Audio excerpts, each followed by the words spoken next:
Hey everybody, we're live. I'm David. This is High Shelf Gaming.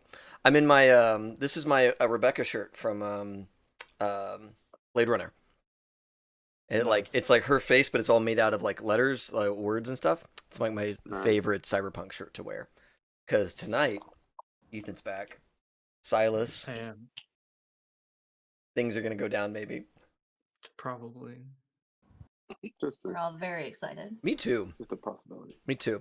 All right, so a couple announcements for the community, everybody watching today. We yesterday did a community showcase with John the Wise, High Shelf Gaming and John the Wise. We did our little live show. It was a lot of fun. That's getting turned into a VOD. It'll be on YouTube. It'll be on his YouTube and our YouTube all at the same time because we're simpatico like that. We share content. We're cool.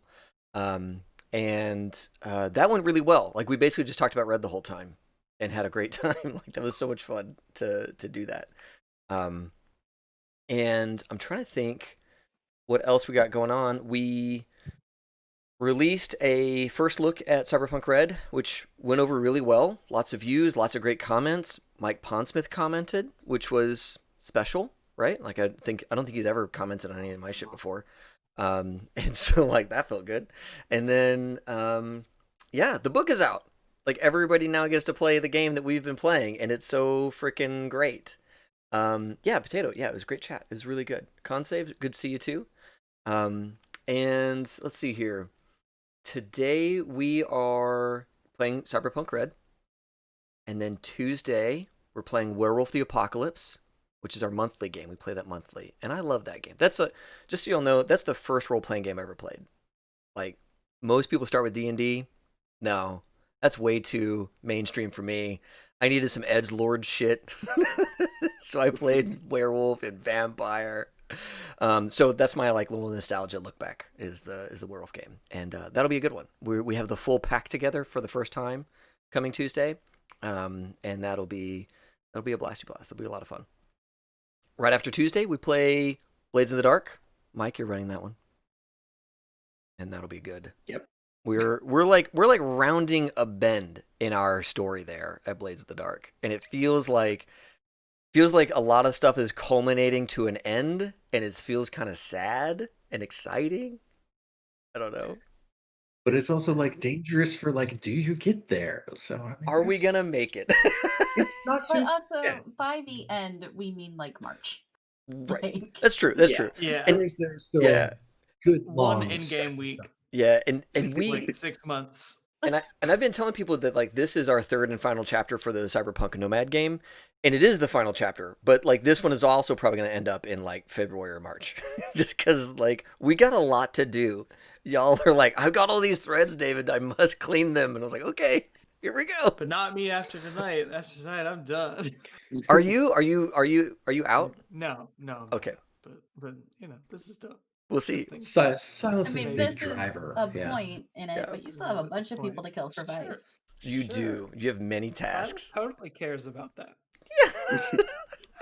His number one priority, I bet. It's totally his priority. Oh my god. So Silas here is our just because we're talking about it. Silas here is our gunfighter, our solo of the crew, played by Ethan. He's next to me. It's me. Next to Ethan is Casey, who plays Vinton, the Nomad. Nomad. It's a Nomad campaign. We have one Nomad. Perfect. He's Wow, actually which a is nomad. But we don't get the nomad Right. bennies. Yeah. You're all nomads, but you're the edge runners attached to the Nomad family. Exactly. And then next to Casey is GSSG playing Ta, the techie. How's that? Ta, will you give me your role for making those shotgun shells? Yes. Uh, He wants a. All the new item creation roles, folks, they're so good. You can just invent shit. And he's like, "Can I do this?" Like, you can roll for it. Do you have the script? Do you have the cash? Yes. Do the thing. So we'll see that here in a second. Oh yeah. Okay. I mean, I'm pretty sure that beats the difficulty value to make I some would hope so. shotgun shells that spit acid. Nice. Good on you. How many did you make? I'm just gonna make like 5, if that's or 4. Yeah, I don't know how much you get in a per roll thing, but yeah, that sounds reasonable to me. Cool. Thank you. And then in the vertical column, of course, is myself here in the corner, and then directly underneath that is Mike playing Dexy the Fixer. Dexy, you're in the middle of Hi. so much stuff today. You don't even know. Yeah.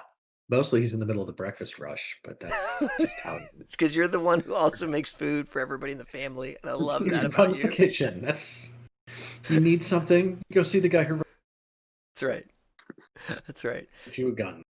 Yeah, that's And then underneath that is Katrina playing Dr. Violet, the med tech. Hey guys. Yeah. Dr. Violet off screen, just so you all know, we do a little play by post between sessions. Right? So if you've seen session 34 and you are catching up here to session 35, we did a little play by post between rounds. And Dr. Violet's been looking into a new company that she found out about. Little Organs Express. Yeah, I did get some info on them. Above board, that's stuff I could find out. Yeah. But I want more info, David. Maybe we can do that today. I would like to do that. Everybody, join your Oh. fingers together. Yes. What's up, Takes Jokes? Yeah, and I think there's somebody watching who might also want to know more about Organs Express, as they may be making a one-shot character for Organs Express. And we'll see. Oh, really? We'll see. We'll see. We'll see how it goes. Mm. We'll see where your investigations lead you, is what I'm going to say there. Yeah. Yes. Okay, good. So you all are at camp, right? I am a bad GM. I never actually gave you all a picture of your camp. Should do that. I have it. One second. I'm going to work on that. So you're all at camp. And Dexy, you, of course... Oh, my God. Y'all don't want to see that. You, of course, Oh, I know. are... Yeah, you probably do. So many files. Too many files. Oh, this one works. Well, that's not quite cool enough. I think this one is the better one. Dexy, you're cooking breakfast there, and people are in the line getting food from you. Everybody else, you are also all around camp, this tent city that the Nomad Runners have set up. When I say tent city, I don't mean like a bunch of little pup tents. I mean big, wide, and tall military-style tents with air conditioning, and utilities and all that kind of stuff. It's your home. It's where you go and eat. It's where there's a big one for a garage, big vehicle repair bay, all of that good stuff. And that is where you guys are at. And I've got a little example of one of these. Just toss it in here and make it a handout is what I'm gonna do. Anyways, and Dexy, you have a message on your phone. oh, that's not gonna be good. Yeah. Oh, hey. I don't want to start about with that? that. Well, that message is sitting on his phone. Y'all can start with whatever you like. No. And there's a message waiting for Dexy Fine. whenever you're ready for it. It's great. He's probably like in the middle of serving somebody, and then he's got. Oh no, Mike, you cut out. Mac, I'm so sorry, Mike. Oh, That we've occasionally run into this. Discord. Yes. Occasionally we run into this problem. Yeah. It had been good to us. It had been good to us for a long, long while. It had. How about now? Am I still Oh yeah, you're doing great. I can hear you. tweaking out on? Okay, good. I feel happy. I feel comfortable. This makes me feel real secure. Okay. Yeah, no, I was saying that Dexy's probably in the middle of the breakfast rush, and he has like the Chiron in the cyber eye, so it's like, yeah, oh, in the middle of trying to do something, it's like, Yeah. Yeah. He's seeing that message come in. So just players, just so you can see that, there's this like big one in the military tent thing I just posted up. You see that big half dome one that's right up front and center? That is the main tent, and it goes real long all the way through camp. And then all of you have like tents that are equally sized hanging off of it, right? Just so you guys get a sense. Like, this is one of the many military style tent cities I found, but the one that's the half dome, that's the one that matters here for our purposes. So it's like 25 feet, 20-ish feet wide, and like 12 feet tall in the center there. And then, room for people to have their space and workshops and all that kind of stuff. So that's y'all's tent city.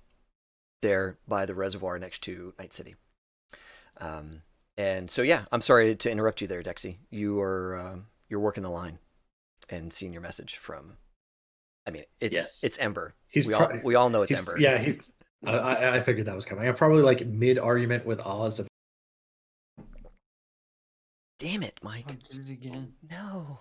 Again? We Yeah, were okay. so good We for hear so you, long. though. It doesn't do it till we go live. That's, It never does. yeah, that's disappointing. Yeah, we were solid for like a month. Yep. How hard would the flip to Zoom be? It would be pretty difficult because Discord and Zoom have very different assumptions about how big a camera should be. Okay, sorry. Yeah. Yeah, I know. Why must Discord be whack? I know. I completely agree there. So, yeah, the short version being Dexy would probably be arguing over what counts as a breakfast food with Oz, and then probably step away from the line mid conversation to be like, wait. Okay, perfect. Yeah, so you step out. Is there anything else we need to get done before we have this conversation with Dexy? Okay. So Ember has sent you a message, and I'll pull up Ember real quick. Ethan, you weren't here for this, were you? This is Ember. Oh, Probably no. not. Oh, goody. So Ember is fully chromed, right? Her skin, top to bottom, is chrome, and she has this message for you, and basically asks you to call her as soon as you are able. She wants to talk to you live.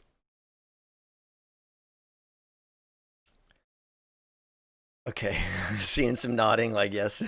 Okay, that's this is not the phone call I wanted first thing in the morning. Yeah.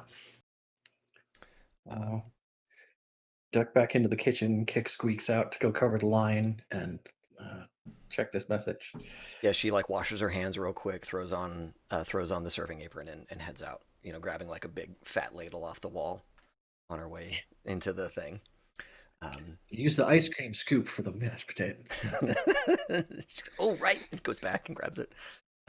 Anyways, on like the second ring, Ember answers. And she goes, Dexy, it's really good. You call me back right away. I don't want to keep important people waiting. I appreciate that. I really do. She sounds like she's moving. You can hear in the background, you can hear like cars going by, horns, right? Sounds like she's on the street. She says, headed to brunch? yeah, you could say that. So Meta has let me out of the safe house. And in their kind of debrief with me, they shared some information. And I would like to understand from you. I saw in the feed on the garden that the Midnight Runners were in the hot zone. I saw the Gambler, big old semi, black semi, full of stuff, shooting its way out. Looked awesome. Y'all look great. Thanks. But we do have an aesthetic. We strive to maintain. You know who I saw in the front seat of the Gambler? Of those pictures? I didn't see you there, so maybe you don't know, but y'all were rolling with Hitchens.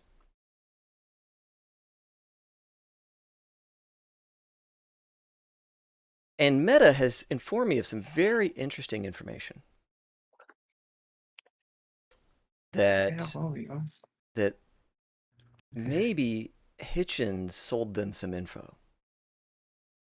And look, I get it. You guys are delivery boys.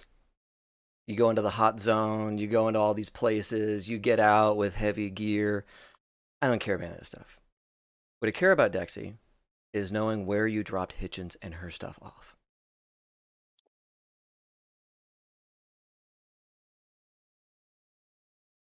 Well,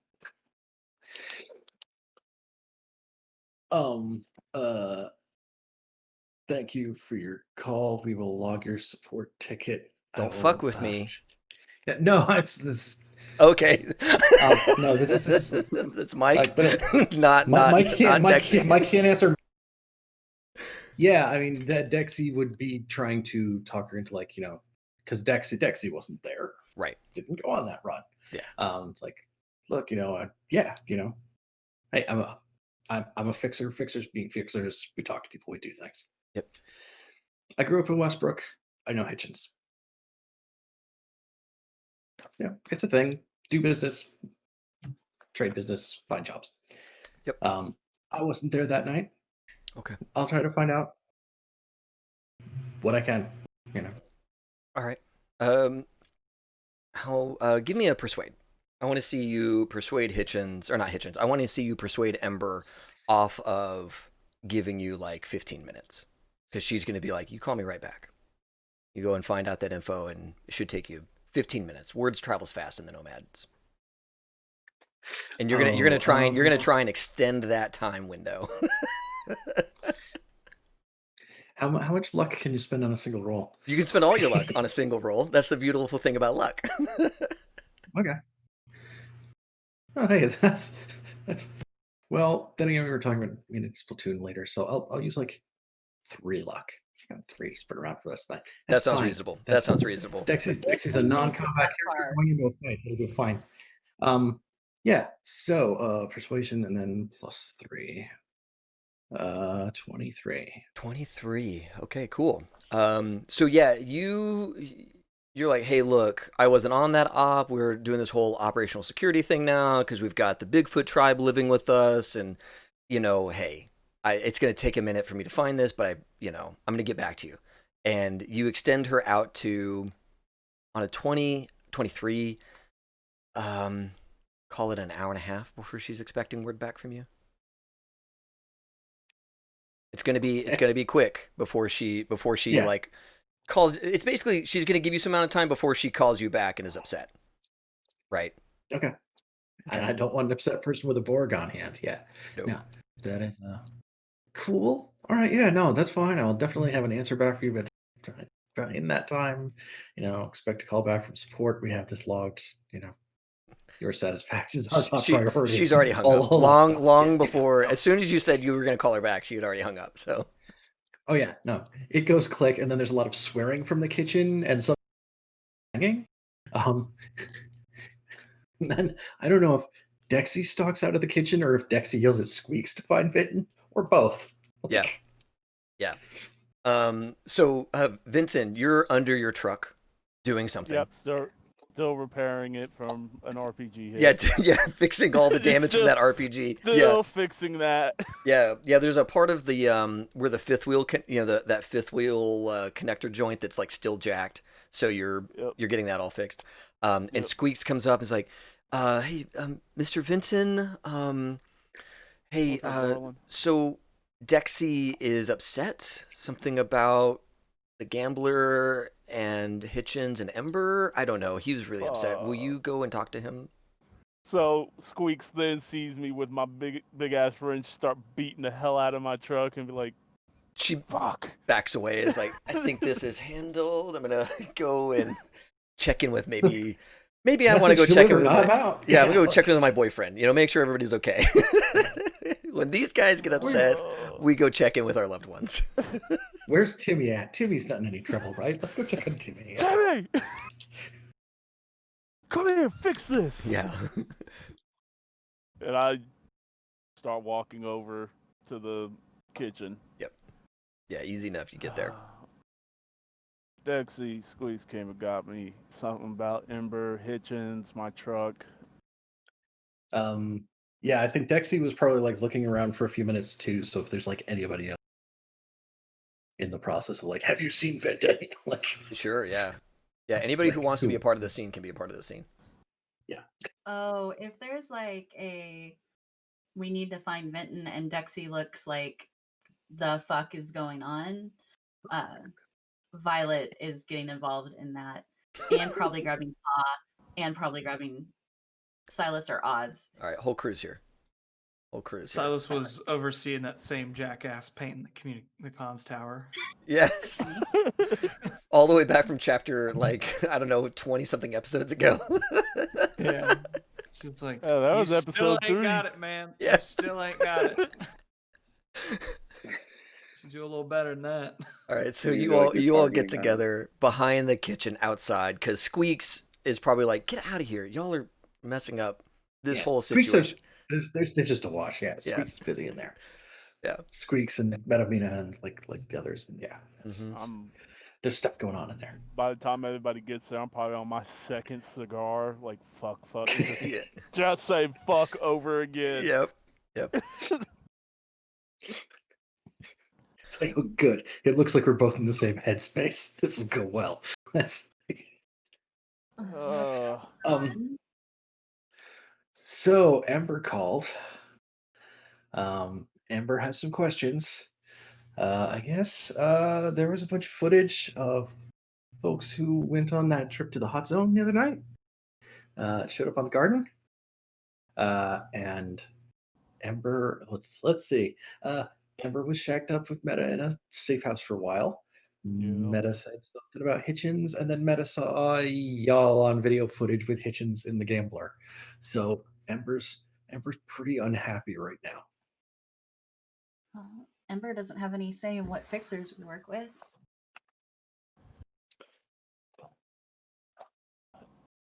Not incorrect. But if Ember Meta's basically Dexy's so angry he can't even get the words out. Don't you just love that the crew gives you problems and then you join up on the session and are immediately told to solve the problems that they made? Don't you just love that? My job here is to find you work and make sure you get paid. Okay, what Ember got from Meta made it sound like Hitchens is the one who told them about her dad. Okay, that's not our problem. Kinda is. If we don't help her find out where Hitchens is at, it becomes our problem real quick. I'm confused. What's going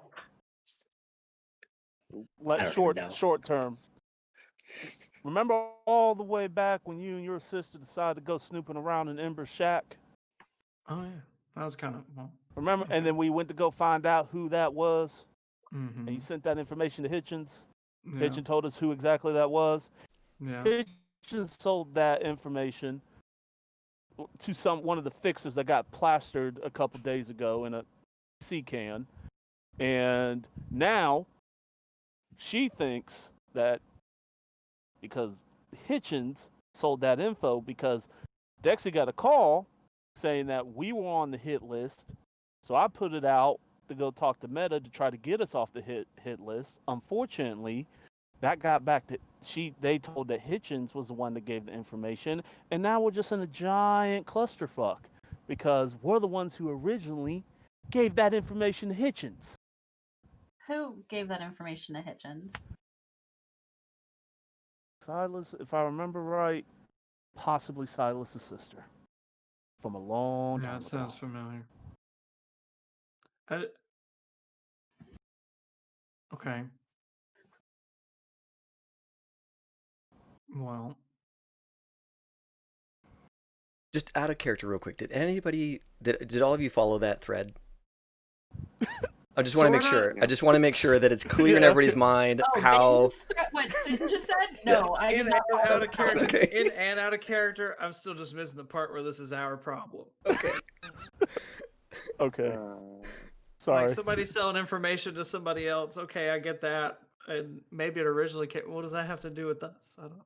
We got caught in between a Meta and an Arasaka and a Hitchens and an Ember fight, and we're just dead center at the end. Everyone wants us dead. That's how it's our problem. I mean, you did skip over one thing there, Vinton, which is that you also told Meta about Ember and low tech. I told Ember that they had a Borg. No words ever came out my mouth, Doc, about who that Borg was. Okay. So Okay. yeah. Muted, like, just to. Oh, Mike, you're muted. You're like actually muted in Discord. There you go. Yeah, no, I'm actually muted again. Yeah, but like Vinton on that call did talk about like Lotec's mental state. Also that. Yep. Mhm. And that's the thing that they have Ember dead to rights from. Like that's Meta's leverage over Ember is that. And Okay, Ember but wants to kill whoever gave it out. the way I see it, though, it's we either have to deal with Ember and her Borg or Hitchens and her Borg. Fuck it, And just let them fight it out. yeah, I don't think that that's a. If we can tell Ember where Hitchens and her are, that may be the deal. Like Hold on. Borg Now, fight, we're gonna pop popcorn. I know that this is. Are we really gonna sell Hitch? I know a couple days ago, I was ready to fucking kill Hitchens, but I've had some time to cool off. Are we really gonna? Hitchens has done a lot of good for this family. Are we really gonna set her down the river? I mean, I get it. I don't I want to. So I we don't know actually where have she's at. questions for David then. Because there are things about because like Dexy's had contact with Hitchens since I think the first session Dexy wasn't played in. Right. And I don't know how far back Dexy and Hitchens go. Right. And you and I can make that up. Like I want to say that Hitchens is a contact that Dexy brought to the Midnight Runners. Right. She's a fixer that he knew, and Hitchens knew some of Dexy's rep. Right. Because Dexy has a bit of a reputation for being a fixer, but like you don't want to be on the wrong side of a deal with Dexy. Right. And that was one of the early points about Dexy is that like, yeah, you can work with him, but like don't put yourself in a place of getting easily double crossed by Dexy. Right. Or just ignored. And then there's everybody else. Right, exactly. Yeah, Dexy has his code, and his code is family first, right? And so Hitchens and the Midnight Runners all through chapter 1 of this story got closer and closer and closer. Right, Hitchens was providing cybernetics, gave you all a company discount because you did a job for her, sneaking some a listening device into the city hall there at Westbrook. So y'all did a bunch of stuff for her and left Night City on really good terms with Hitchens, and came back on really good terms. And she was like, "Hey, you're right on the right nick of time. I'm in the middle of the job of my life. I have this gear that I can't move, and you guys can move gear. So please come and save me from this chest of gold that's too heavy for me to lift." Right? And you all did that. And at the same time, Ember has been out and about. And she had a deal going down with Meta. And Meta had just enough info to get hardcore leverage on Ember, right? Just enough info. And they had it from a couple of different sources, right? And last game, they were told, you got to get Ember to not look our way. And they were like, okay, we can do that. And that's what they did. So, additional concern is if Ember doesn't just go straight to kill Hitchens, if we were to give Hitchens up, which I'm not saying is what we should do yet. What if she just goes to get information or buy information from Hitchens and somehow it gets back again that it was us?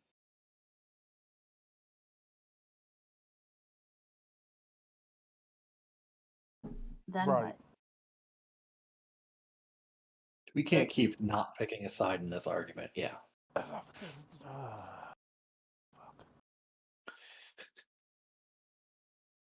Dexy, my friend, you've been around Night City for a minute, about as long as I have. You know any weapon dealers that sell anti-Borg weapons? I think we have a different solution to that. Sorry, Dexy. We have a Borg. Yes, we do. I mean, if we're going to pick a side and we pick Hitchens, we explain to Hitchens the sitch. But we possibly could lose Meta.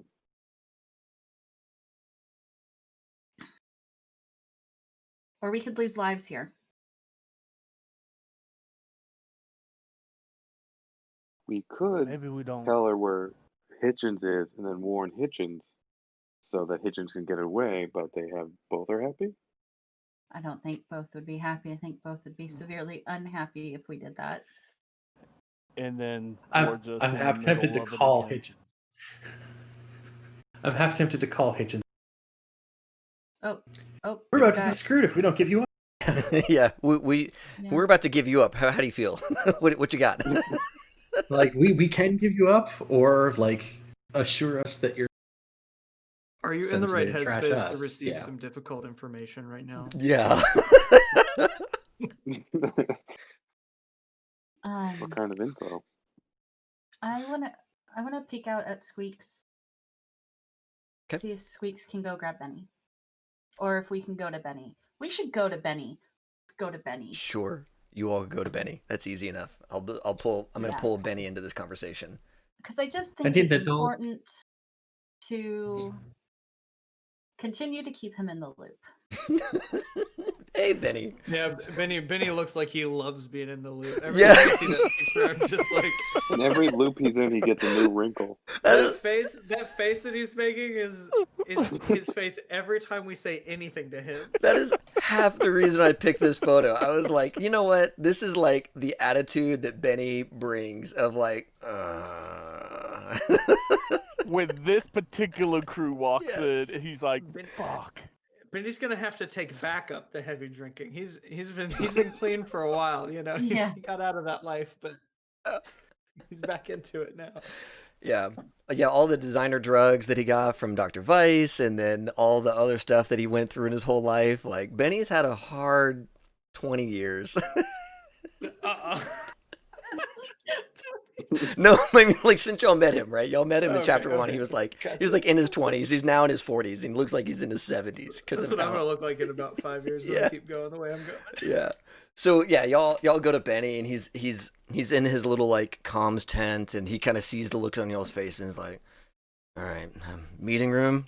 And he like gets up out of his like super swivel chair and kind of limps his way over to the meeting room, and you see his arm of like light tattoos is kind of flickering to life. You know, that like kind of tells his life story is coming online, and he's like, this looks pretty serious. Well, remember It last is. time we had a conversation and how serious that was? Yeah, Silas is grinning though, so that can't be that bad. Silence wouldn't be. Ethan is very amused though. Okay, okay, good. Just, Then I I'll love edit missing that. sessions because I come back to just Chaos? okay. Cluster. Yeah. So y'all go into the briefing room, and he kind of sits down and says, "All right, what's going on?"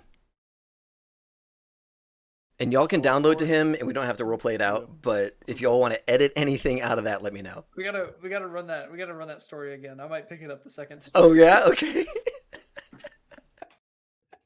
All right. No, I'm long good, I'm short good. of it, Benny. Okay, I was like, long short of it. We either give up Hitchens or we give up Ember. One of the two. Both of them have Should we Borgs. give up Ember? 'Cause we try not to get murked by Ember. But potentially we also lose the meta deal, I guess, is what Vinton was saying. There's a good possibility of that because Meta is heavily invested in Ember for some reason. Again, going back to, I think she's tied to Arasaka in some way.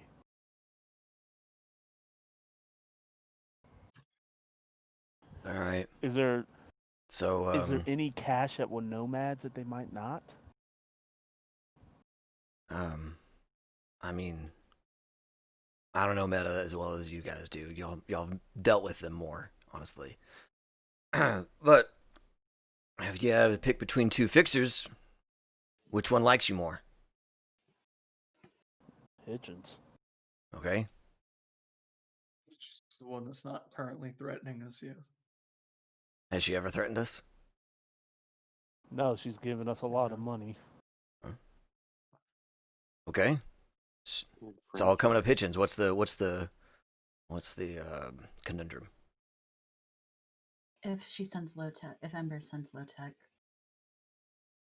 here, We don't have an exact way to stop that at the moment. And I think Dexy was saying that we're on a time crunch here to call her back. Yeah, we haven't answered yet because Clock's ticking. Oh. Okay. So. How much time do we have? we had an hour and a half overall, but we've probably Sure. But Some yeah, more. hour and a Yeah, half like- before you gotta check in or whatever, right? Yeah. That's what y'all are saying. So then Yeah. she gets all huff We got- puff and gets all mad, and then Lotech's here to kill everybody in like 2 hours, right? yeah. I can be That, ready in that 2 sounds like a hours. good time Okay. frame, yeah. Mhm. I mean, we can leave the camp. Can't just There's abandon everything also- we've got here, right? Well, there's we this can't thing. get it. You might Yeah, get- we can't get it loaded up and move it. No. But we could. I mean, We can't abandon it. God, right? Like What we'd were have you going to nothing. say, Silas? But I would note there's also another complication with the Hitchens deal. I know. We got orders from above on that one. Benny's like, Hmm. what does he care about Okay. Hitchens? It's Not Hitchens. not Oh. Hitchens. Okay, I'm missing pieces. Then what's going on? You remember that concert? Yeah, where everything went down and Trace lost his leg and all that shit. Yeah, Hey, remember who took it? some Arasaka Borg. What? Oh, you gotta be fucking kidding me. No. It's Hitchens' mother. No. Yep. Wow. We at least got to consider that. So Ember is a nice lady, right? She's in a tough spot, and she's got to fight for her life, right? We got to Benny fight said for our life. You see Vin have a literal conniption fit. I was like, wait a minute. Full stop. Look, Benny, I love this family. You know I'll do anything for this family. Are we seriously gonna do this? Are we seriously? I don't know the past. I've never cared about y'all's past. When I joined up here, you did me right. Yeah. So I'm gonna need some kind of context to get me to flip. All right. So our patrons, the guys who back us, got us all set up. Dr. Weiss, right? Your uncle. And Trace, a rocker boy who's off touring, and little guy named Snitch Rich. They had an altercation with some Borg. That Borg has been missing for decades now. We presume they were killed in the Fourth Corporate War, along with a bunch of other ones, right? Along with the guy we got in the tech tent right now, fucking assassinated, right? Borgs died by the hundreds during the Fourth Corporate War. Is like the thing that they did. They just died. So we figured, well, she's dead too. I don't know, man. She was. I wasn't there. I didn't see her, but all the feeds, she looked like just a stone cold killer, dude. So if she still is. Okay. Well, but She wiped that. it wasn't just Oh no, Katrina's Oh, no. frozen. This has never happened before. Wow, yeah, she's solid. Ooh. Ruh-roh. Discord is Um, cursed. Here's just a How little am detail. I the one having good connection to? I know you're doing great, dude. Let's keep it Oh going. no. Here's What? what Todd. There we hey, you're go. back, you're back. There it Hey. is. Oh, okay. Hey. I don't know if it came through, but Mike also just yelled "frozen" at me. Like Thanks, Thanks, Nighthawk. They're in chat. I stopped talking. I appreciate. Sorry. Did you guys hear that? Yes. I love the little He's breakups not, of this, Oz like isn't here tonight. very, very Oz intense isn't here scene. tonight, but he's with us in spirit. That's right, he is. He is. There's some little drone like hovering. Like, Yeah. I was just saying that she mowed down civilians during that concert. That's right. Yeah, she killed more than a couple. I got damn close on the job, but and a lot of armor. So that on was things. you opening fire.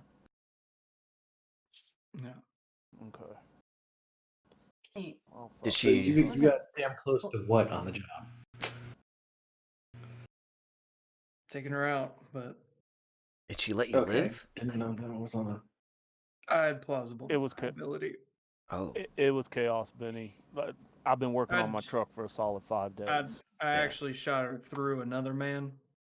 oh, clever. I like Oh, humble brag. it. Clever. I like Humble that. brag. Little ricochet to the cranium, huh? It's pretty good. So going back to what I originally said back behind the kitchen, Dexy, do you have anybody you know for anti-Borg weapons? David, quick, did Silas get the pistol? So, did Silas want to that'd go get be the it. pistol? He did. no, He God, remembered. no. Let's do a little flashback, folks. We're gonna flashback. Fuck. Oh shit. Why is Uh, everybody Speaking messing of with speaking Ben's of emotions anti-Borg today? weapons. Yeah, so- I was Little- just gonna mute myself and Little flashback. This is gonna end with like, oh, and we suddenly. Oh no, you cut, dude. Oh, I'm so huge. sorry. What is it? Yeah. The mic knows when you're about to say the most important part of your sentence and then just cuts It's so- every time. This And then is cuts why I back pay to extra the- for Discord too. Yeah, oh man, Yeah. that Aw. Nitro membership's paying off. damn it. Oof. Okay, so you are in Westbrook, Silas, and ahead of you is this double stack of container buildings, right? And in my world, these are they use I-beams, steel I-beams to create the frame, and then they have all of these shipping containers, these 40-foot long, 20-foot long shipping containers that are stacked on top of the structure to make little domiciles, right? And these two stacks of shipping containers, they reach up into the sky, and they, towards the top, kind of lean in towards one another and actually form kind of a crude arch between the two. And they're called the God's Fall. The God's Fall container buildings or container stacks. And down on the first level is that marketplace where people like roll out the carpet and unfold the table, and they're trying to sell you stuff, sell you food, sell you goods, all that kind of stuff. And then up above are the people who live in the God's Fall, and it's kind of its own little mini city. Like there are people who never leave the God's Fall, kind of deal. And it's as you remember it. I mean, things kind of change, right? But it's still the same situation. You've got God's Fall security kind of walking around. They've got a loose uniform with this kind of crappily embroidered angel wings with a sword kind of situation on an emblem, and then like they'd have their name, but if their name is really tough to do, then the embroiderer just kind of gave up halfway through. Like this, just like they're in uniform, but they're not the greatest of uniforms, is what I'm trying to say. And yeah, you're there. It's 2 a.m. dark. There's probably like they probably have like some guys who walk the street at night with flashlights, but they don't really like. It's Westbrook. It's full of people. You know, nobody hits God's Fall, so they just kind of make sure that there's not some big job going down, and that's what the security guards really do. So there's a couple of them just to kind of keep a lookout and look for anything major going on. Yep. And what is how I'm does gonna wait for him to kind of do their rounds where they just kind of leave the middle. You know, like they're both making their rounds and they meet, but then I'll wait till I just don't see anybody and then I'll walk in. Yeah, you watch as the two like guards kind of meet in the middle, and then down, and they're basically meeting where the street splits the two towers, right? And they kind of bullshit for a little bit, and it sounds like they're playing some game.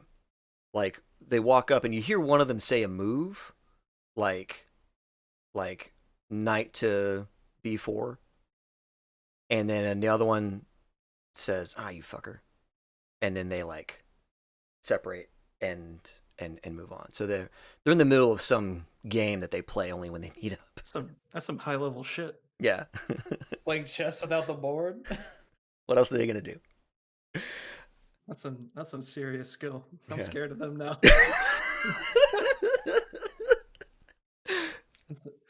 Well, maybe hopefully their gun arm isn't nearly as good as their working memory. Because we're in trouble. Yeah. So you they round the corners and you make it onto that little street. You've got those 2 towers. And again, it's, kind of think of it as like a patchwork of ladders and rope ladders and cargo nets that will get you up to various levels. It is purposefully confusing. Yep. But Silas has probably paid a little bit for some information. Yeah, he'd pull like a crumpled up piece of paper or something that's got like vague directions to where he's trying to go. Yep. Give me a stealth on your way up. Okay. Okie-dokie. Should probably do my stuff. Oh yeah, do all your solo super my solo stuff. Yeah. Because these days, solars are crazy in that you get to reassign your points anytime you like, as long as... I'm missing the one that... Wait, no, I think it's my sheet's not high enough up on the thing, maybe? No, I don't have the fumble thing. Did that... Okay. Oh, Did that not make it to the book? We will know that you've got the anti-fumble turned on. Okay. Yeah, and I'll do the... like precision attack. Okay. Or no, it's spot weakness. I think that's like 2 extra damage or something. Yep. But yeah. Okay, stealth roll. Gotcha. I'm not bad at stealth. That's good. Normally. For this job, that's very good. I don't think I have any bonuses to that either. Okay. Let's do it. Whoa! Oh, yeah, pretty good stealth, I think. Whoa! He's taught very well. Ghostly. Oh my He's god. learned very well. Oh my god. Okay, cool. That is- Well, that is ghostly. with a 31, I'm gonna give that not only do you get up to the 4th floor where that captain of the guard lives, but you get to her container, and you get the door to her container open just enough that you sneak in with your fingers and remove the little like noisemaker that she's got on her door, the little string that would have rung the bell inside her own place. Mm-hmm. Yep. Well, he knows what he's got to do. Yep. Inside is a simply appointed container ship. It's 8 feet by 8 feet, right? It's 40 feet long. The front is like food prep and seating, and there's like a little shower curtain up, kind of dividing the living space from the back space. And there's like part of a looks like the back seat of an old like Oldsmobile or one of those old school cars. That's just like a big bench seat from a car is servicing as a couch. It's dark. It's pitch black in here. You make your way back and she's there, sleeping. I don't think he even makes a noise. Okay. So, all I want to know as a GM, does Silas kill her and take the thing, or does he root through her stuff to take the thing? He'd kill her. Okay, perfect. Because I imagine it's one of those under the pillow kind of situations. Mm-hmm. Yeah, because I was gonna say like you look all over and there's only one place it can be, and it's under the pillow. He knows what he's got to do. Yeah. Okay. So yeah, it's quiet. It's violent, right? Because people don't go down easy. And you have yourself a very exotic, very heavy Had a pistol. name. What does it look like? Yeah. You know what? There was a really cool post on the Discords. It is this like stubby little, like the grip is just a little pistol grip, and there's this giant barrel, and it's about this long, the whole gun, right? And it's got a It's got this big drum, and basically you just fire one huge shell out of the drum. And she's got armor-piercing rounds in there. And yeah, you check it, and it's a big honking gun, is what it is. So we're back in the meeting. Oh, go ahead. Sorry. Yeah. Yeah, he'll just kind of look at it and just kind of sigh and just walk out. Okay. Just Silas, try to not make any noise, but yep. So we're back in the meeting, right? And Silas has probably kept that whole thing under wraps this whole time. He probably doesn't wear it around like, oh, I just got this new gun, and everybody look at me with my new gun. right. And we're talking about who to take on, what to handle, right? Which Borg do we care about? Is it low tech, or is it Gavria?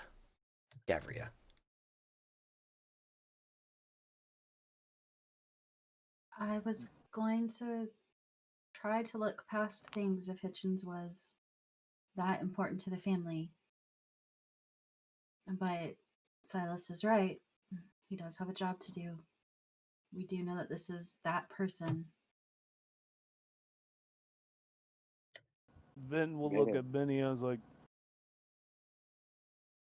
all right. If she did what you're saying she did, I'm not going to get in the way.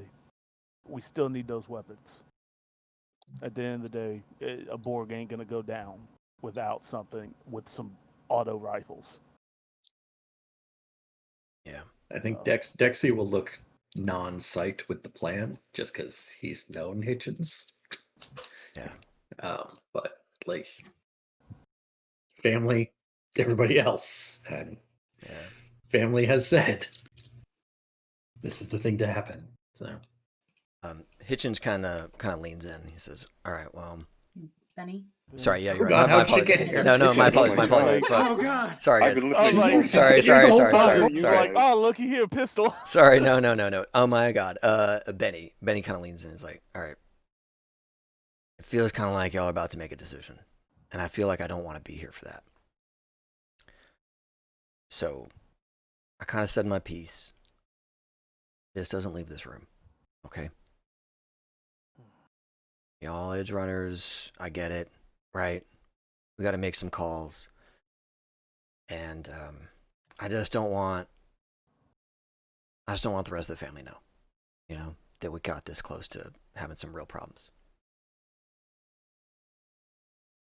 Okay. He kind of looks at each of you in the eye, to make sure that it's sunk in what he's trying to say here, and then he'll get up and kind of limp out of the room. Quick, character knowledge. Would Todd know whose Borg is potentially deadlier? Like who's going to be more of a threat? Ta has seen both Borgs, hasn't he? Yeah, very well, I would assume. Yeah, give me your. And you worked on one of them. Yeah. I'm gonna give you a choice. Do you want to do it based on like raw cybernetics, what they had on them, what Ta knew that they had, or do you want to do it based on deduction? Oh. You just want to get that deduction out early. Oh no, I'm gonna not use the deduction one because I think how Todd would think about it is just pure like tech wise. Okay, cool. That's fair. So give me your cybernetics knowledge. Don't add in all your tech stuff. Just a straight cybernetics roll as you're like, all right, the laundry list of things he had, the laundry list of things I know she has. Okay. Who wins in that matchup? 23. Okay, good. So yeah, you know that it's going to be a tough fight because low tech. They're both an older model Arasaka Borg kits. Low tech has active camo.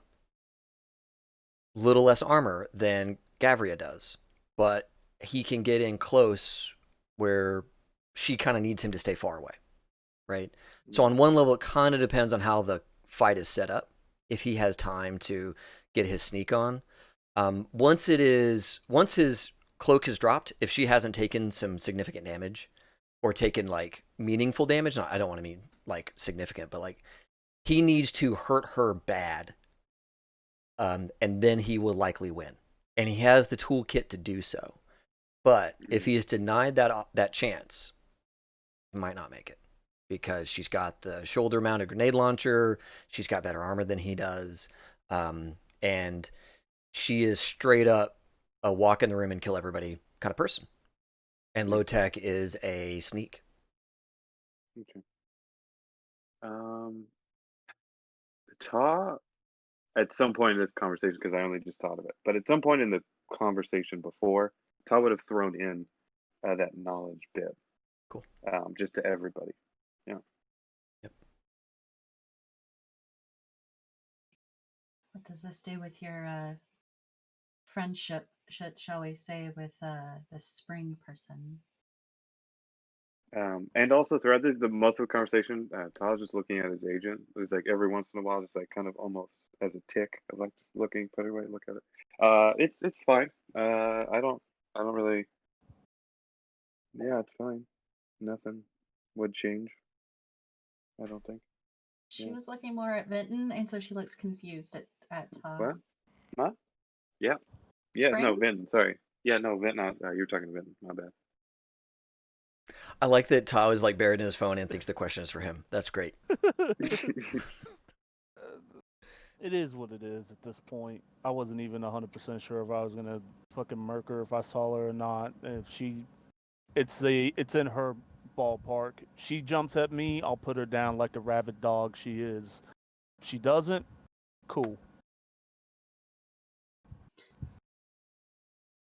Out of character, I have a lot of feelings about this scene. It's not directly at you. That scene and Silas's scene, I have some feelings. The last bit that Violet would bring up would be if, again, as I said earlier, if Ember goes to Hitchens and Hitchens gives up that we gave up that name, we then have 2 Borgs after us. The person who gave her that information isn't even here anymore. Doesn't matter. It's still part of the family. Ember doesn't show restraint, it seems. No, so. So if you're looking to kill a Borg, I might have something that can help, and he'll slam Fire Drake down on the table. Ooh. And then immediately sees that and he's like, "Where did you get that? I see you have both your arms." Where the fuck you think I got it, Ben? Ta's just admiring the gun. Dexy's just going to like slide his chair off to the side. It's probably got like fire shit on it, you know, like that engraving kind of stuff. It's real nice looking, I'm sure. And he'll be like, "Can I hold it? Can I look at it?" You see Vin just like, you know what? I have words, but this is not the time. So, it's good you got the gun. Yes, for a Borg killing weapon. I did. I was hoping to buy some, but hey, we got it. Maybe we still can. I mean, just because Silas has one doesn't mean we can't get more, right? I can make one if need be. Silas, at least tell me it was a proper fight. What? I got the gun. Ta will lean over to Vi. It's long story. Okay. I think Dexy's just checking the timer on his agent. It's like, as time ticks down. It's like, do we need more hardware? Because like I don't. Yes, we do. From by the hour. Yes, more hardware, but more importantly, yeah, I'm with. If everybody's in agreement, we back Ember, right? Is that where we're at?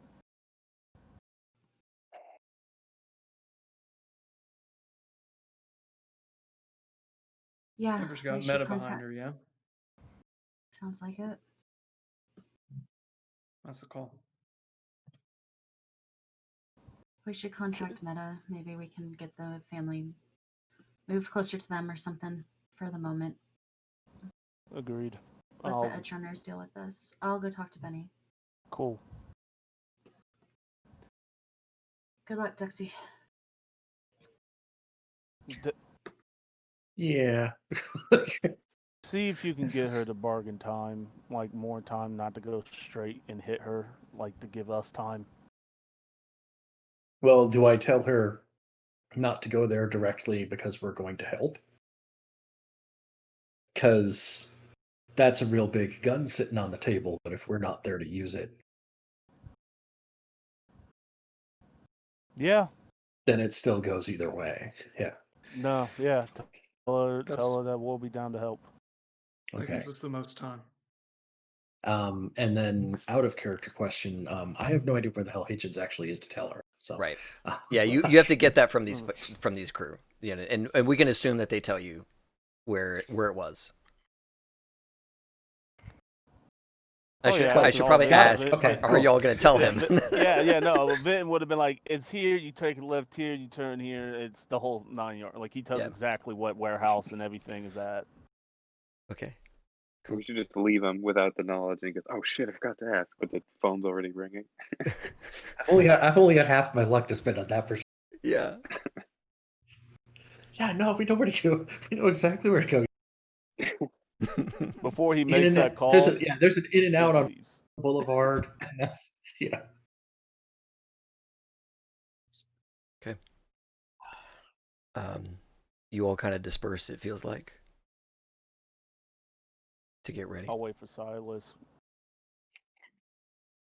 Yeah, so I was just hanging out. He was like, "I know Ven wants to talk." And I think before Dexy will try to go somewhere to make the call, Dexy will text. You're probably going to be on duty tonight. Yeah. I'm heads up. I'm not cooking today. Okay. Y'all got to take care of I'm not cooking today, and if you want to get extra stuff out of storage for the medical tonight, you're probably going to need it. Mm-hmm. And Dr. Violet's going to go talk to Benny. Yeah. Okay. But it can wait. Okay. So the room kind of filters out a little bit. Todd, do you stick around or do you take off? I would take off. Okay. You have a phone call to make. Today's going to be a dangerous day. Yeah, you might want to say, "Hey." Yeah. All right. Okay. So Vincent and Silas are kind of watching as everybody filters out.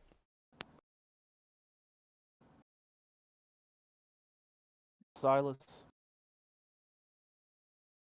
I've been quiet the entire time you've been back. Because I know you're grieving. Is that what you've been doing? Have I talked to you? I have laid out a lot of things to make sure that we can go after Splatoon. But that stunt, you and I both know your sister wouldn't agree to what you just did. She ain't here, man. She did not want this. She did not want whatever this is, whatever this stoic BS that you've been pulling. She did not want this from you. And you know this better than I could ever know. Look, can't change what you did. And hell, at this point, I'm not even mad. But when this is all said and done, you seriously need to take a reflection, because the road you're going down, the road that you're walking, I almost went there. You're not the only one in this camp that has loss. You can take that rage, that anger, whatever you got in there that you don't want to talk to the good doctor about, any of us about, and you can put it towards some good in this world. You could do what your sister wanted us to do, which is to protect the family. That's what she wanted us to do. She didn't want you to go do whatever you've been doing. A basic, less than even a mercenary at this point. You're working for some quack up in the mountains that barely gives a damn about the own family he helped found. He never comes down, never checks. seriously, whatever this is not what Blue wanted. But I've said my piece. You got your gun. Hope it brings you some kind of whatever you're looking for. So I was going to take a swing. I'm going to try to evade. Actually, you know what? Nah, I'm going to take a swing too. Screw it. I'll take the hit. So Silas, roll your damage. I'm cheering for Silas. Just straight up roll your damage. Roll my damage. What is that? What is that even? How do you do melee damage? Yeah, you've got your cyber arm, right? Yeah. What's your body at? Like a 7. Okay, so I think that's 3d6. Yeah, I think you just straight up roll 3d6. That's so many. Because you got all this chutzpah behind your hate, behind your hate hand. I do have some chutzpah in my hate hand. It's not inaccurate. All right, I'll just roll 3d6. Okay, 14. All right, Vinton. So am I gonna just roll brawl to see if I just roll? I haven't heard either of you say you're gonna dodge. I think this is just a smack on the chin and another smack on the chin back. This is Rock'em Sock'em Robot. Yeah. What's a body of 10 get me? I think that's another 3d6. I think it's still 3d6. I mean, Silas is kind of serious. He would dodge. Like, he's not. I don't know what Vinton's doing, but Silas is here to put some hurt on. He's mad. Okay. Yeah. All right. So I gotta roll brawl. Yep, roll your brawl, and Silas, you got to roll your evade. Cool. We love to see it. I'm gonna put 2 luck on this. I'll wait for the brawl roll first. So that's a 20. 26. Shit. It's a 26. Yep. Okay. Okay, just a 20. Okay, so you get hit. Oh my god. PvP. Fight. All right, so Silas gets hit. Roll your damage. Where is melee and damage? I'm trying to find the melee damage or the brawling damage. Chat, if any of you knows. Oh, 176. Oh, look at you all.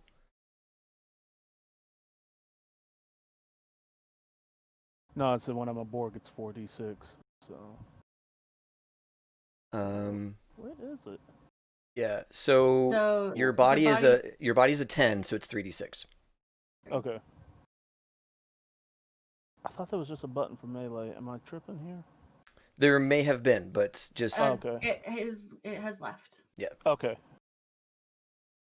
It's the brawling now.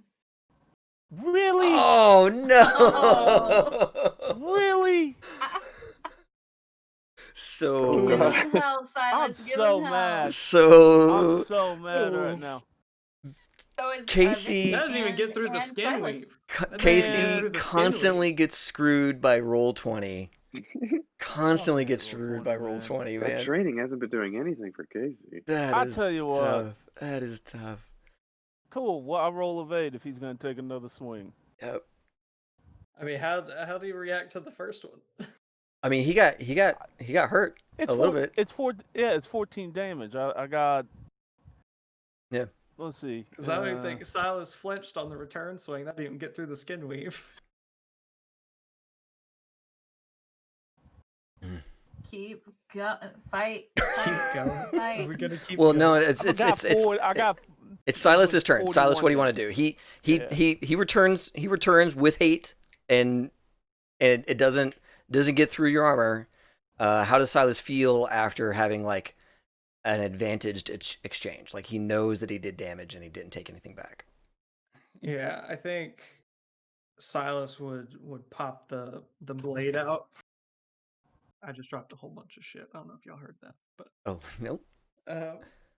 But he'd pop the blade out and just kind of like have it up against him a bit, but it's not like clear that he's not actually trying to draw blood. But he's got a blade in his hand. He's got a blade in his hand.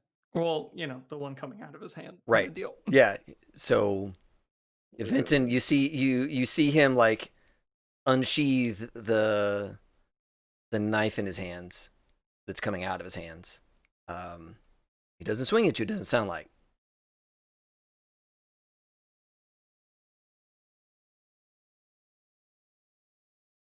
Is this what you want to do? You want to bring a knife? That's what we're going to do? I think Sizer just kind of gesture with it. And he said, "You try to tell me one more fucking time what she thinks, and you won't even get half of what Two-Step got." And he'll pick his shit up and walk out of the tent. You're going to have to do better than that than to kill me, boy. I've taken a lot of shots. All right. Door he was flaps shouting shut. all the way out. Oh, like, yeah. He walked, Oh, he yeah. followed you, he was shouting. Yeah. Oh, yeah. Oh, no, he's like, you're going to have to do a lot more than a little fucking nod to kill me. Hell, you might need to pull that damn board gun on me. All right. Folks, we got to take a break. It's a good time to, huh? Oh, my God. So, folks, while we get prepped for going and taking our break, I have to take slightly longer breaks right now. We're going to take a 15-minute break. But while we are gone, we are going to do a little giveaway. We're going to give away a licensed copy or a beta access to Legend Keeper. Folks that have been around here for a while, you kind of know the gig. We use Legend Keeper here at High Shelf Gaming to manage all of our campaigns. And that's like, not because they want us to, it's just like we love it that much. And I said, hey, I love your stuff so much. Can I just give it away on my stream? And they said, that's amazing. Yes, please do that. So they sponsor us in that way where I asked them to let me give away free things, and they said yes. So we are going to give away beta access to Legend Keeper. And it's think of it like Google Maps meets Wikipedia, whereas you as a GM get to create the world, create your campaign, add your players into the campaign, have like GM secrets that they don't get to see, allow them to add wiki articles. You can all collaborate around the story of your game and what's going on in the world around it. And it has completely changed the way we do our stuff for the better, right? Like all of you do write-ups after every session now, and like we have so much like history and story and just like world building that we've been doing collaboratively here. So to enter and to win, all you got to do is follow a little prompt in the chat, hit !Legend Keeper, !Legend Keeper, all one word, and that will enter you in to win. And again, it's an awesome little program. I can just show it to you super fast. You've got all these pins everywhere, and I can be like, oh, let me find out about the Z-Boys.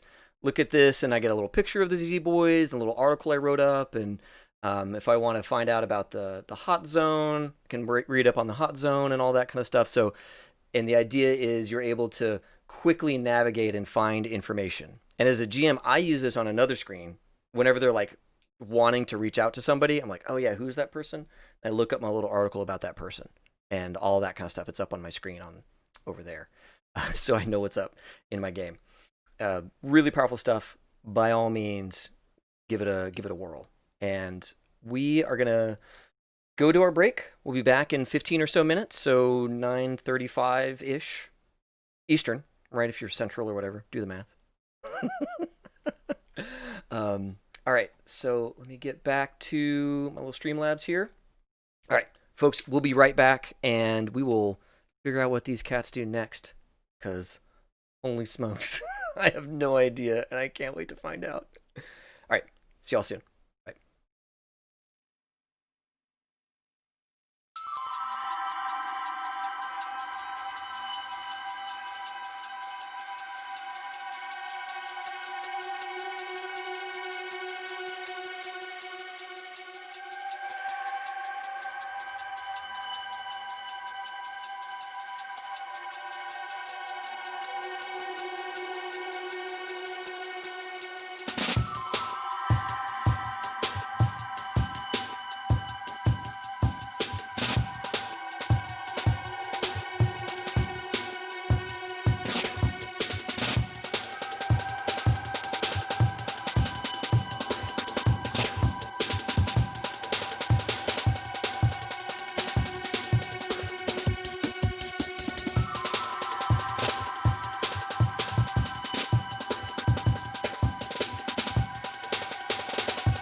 All right, we're back.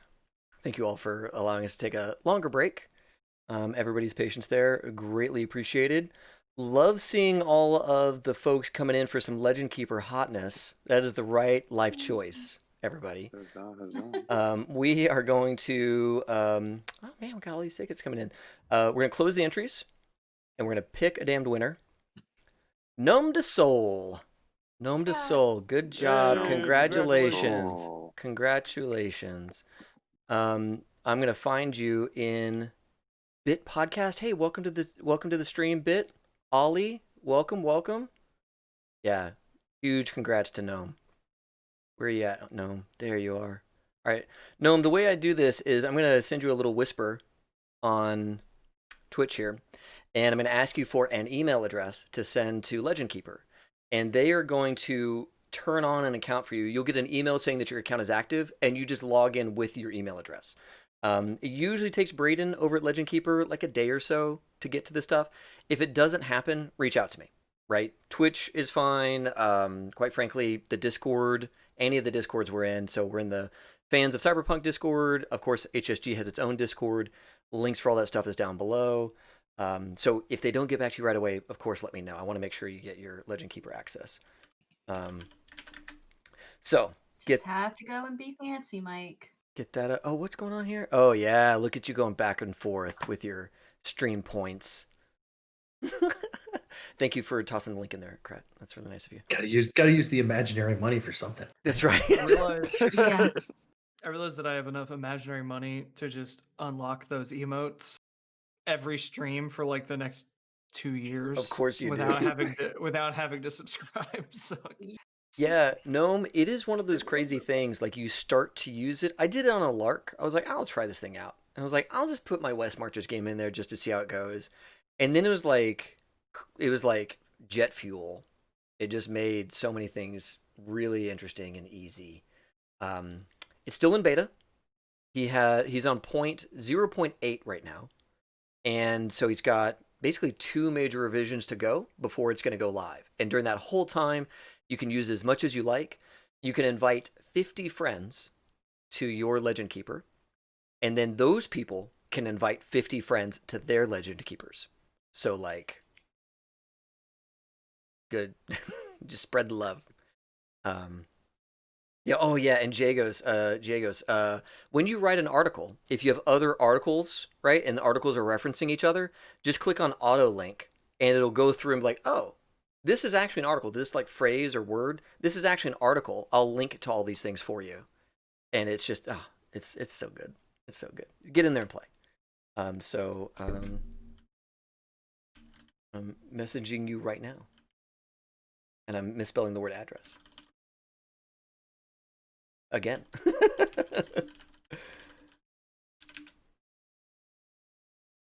Okay, perfect. All right. Look at all you spending your points. I love it. You're the best. Okay. let's get into this. You're all still at camp, right? Vinton, Vinton's got a bit of a bruise forming somewhere on Vinton's face, right? Somewhere. Silas and Vinton are giving each other space, is what I think. Oh, I went back to my truck after that. After my little shout match as he walked away, and then I'm like going back to my truck. Yeah, mailbox is there. He's just dropped off some more like rolled steel to help with armor and all that kind of stuff. And he's like, Vinton, you doing all right, man? You're looking kind of shook up. Yeah, and he just heaves one of the big sheets, holds it up, and starts welding. Okay. Just spot weld, closes his eye. He's like, yeah, I'm fine. Whoa, blind spot welding, I love it. He kind of taps your helper on the elbow, right? Just goes, and just like real quiet. Vinton may or may not hear the guy's like, hey, just watch out, make sure he doesn't lose a finger or something. All right, give him his space, but don't let him like, don't let him hurt himself. Okay, I'm gonna take off now. I'm gonna leave. Yeah, This is your job now that I don't want to be here for. That's what we call delegation. This big man is like keep this big man from just throwing something into one of the windshields of the newly acquired cars that we just got. Yep. Oh, before he leaves, mailbox. He kind of stops, and like he's got that stiff shoulder, like, I hope I didn't just piss him off. And kind of turns around and is like, Vin, what's up? Send some of the guys in the town to find the limousine tent. I don't want anyone to see whatever we do from now on. I want all the cars as dark as they can be. If I got to pony up the money, I will. I want all these cars in the next 4 days fully tinted. You got it. We'll do. Thank you. I'm going to go figure that one out. He thinks to himself as he leaves. Dr. Violet, you have been in the halls in parallel time, right, to all this other stuff going on. You went to go and visit with Benny, I think. Yeah. Okay. After we made our decision, Vi's gonna just go into Benny's office Find Benny with a bit of a quick. sigh. Bring him back. Where'd I put him? Oh, I think I put him up top. Yeah, there we go. Here's old Benny. Tired and tired and grumpy. All right. Oh, Benny. Hey, Vi. How you doing? Not great, but we'll make it. We're gonna make it through all this. I just thought of something. You're kind of the family therapist. Yeah. But nobody's there to therapize you. No, Shapes the barber. I'm fine. I'm good. All right, well, I'll trust your professional opinion for now, but if you come into my tent with that face on, with that scowl, the weight of the world on your shoulders too much, I'm going to recommend you to somebody. Okay? Please don't take offense. Appreciate you looking out for me, Benny. Thank you. Okay. It looks like you have business, though. We made a decision. I think we need to move the family. I know this is a good place for us because of close water and it's close to the city and all those things, but I think it's time. I know that's your call. I mean, you and the others' call. I don't think it's going to be safe here much longer. Okay. And I don't want anyone to get hurt. If we just leave the edge runners here, maybe? I don't know. Yeah. I don't know. I don't even know what that looks like. Like, I'm not. This is new to me, but I want everyone to be safe. Appreciate that. I want you to know it's going to be okay. Right? We get up and move all the time. Sometimes we leave our stuff behind and come back and get it later. We'll ask somebody else to kind of keep an eye on it for us. But packing up and moving is definitely something we can do in a hurry. Do you think we have days or hours, or what do you think our timeline is? I don't think it's hours. Okay. I just don't foresee there being an immediate resolution to this information passing on. But it needs to be sooner rather than later. Okay. Well, We also have some good ties with the Yodanshi right now if we need someone to look over our stuff. Not necessarily move to them, but look over stuff. okay. You think they could sit with it for a bit, get eyes on it, kind of thing? Yeah, I think we can work something out for them. All right. With them. Well, that's good. I'm glad you're out there making some new alliances, some new friends for us. If we decide to burn one friend, we need to be adding more to the docket, right? Yeah. Yeah.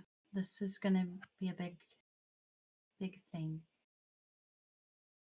Oh, But we'll try and keep y'all safe. and we'll try and keep you safe. This is a two-way street, right? You come here for a place to get away from the insanity that is Night City, right? I grew up there. I know what it is. So, look, I just want you to know that you're kind of new to the Nomad Gang, but we're a hardy bunch, and getting up and moving is always an option. What's not an option is leaving one of our own behind, unless they've deserved it for some reason. So, you let me know when it's time to go. I'll get everybody prepped. We can pull up stakes and be out of here. And, well, when we're determined, we move quick. Okay? Okay. Thanks, Benny. My uncle and the others, they appreciate what you do here. Glad.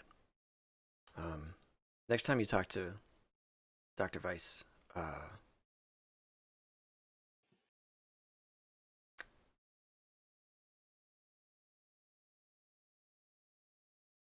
let's get stuff confirmed before I pass that on to you.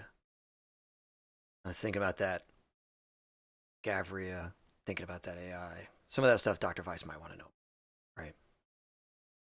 The AI? Last time some folks were talking about some AI downtown or something like that, right? Yeah. Yeah, Oz found some info about it. It might be Snitch's. It might be something. Yeah. Let's wait until we figure out if that's something. But Before he'll want to tell know. him? Yeah. I figured. Okay. I'll wait though. We'll confirm. If we get a that's what I'm chance. asking. Yeah. Right. Who knows? This whole situation may go off, right? We just got to go. And whatever's left in Night City is left in Night City, right? I guess I've never been out past the wastes, so yeah. New adventures. Well, there's parts of this country that are still beautiful, if not more so now. So it'll be good if we have to. It'll be good if we don't. Glad you came in here and passed me the news. Sure you're in the loop. And now I gotta go see what else these bozos want to do. He kind of like stiffens when you say bozo. He's like, "Yep, the bozos that are here in this camp that are totally part of the family." Yeah. Yep. Nope. Yeah, not wrong word. Wrong term. Not the gang. He kind of mutters to himself. Oh. I'm sorry. I'm sorry. I know you didn't mean anything by it. You don't have any history with them, but I'll tell you. I'm not really from Night City. If you ever have history with the bozos, you'll regret every second of it. Yeah. I meant the guy. I'm gonna go. He turns around and puts his headset back on, listening to the ham radio.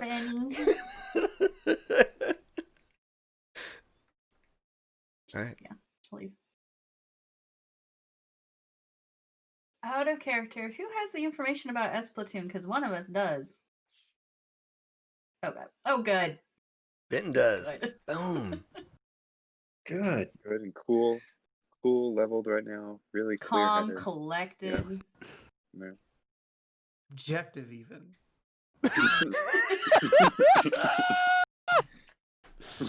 Calm, nice, cool, calm conversation not when that not happened.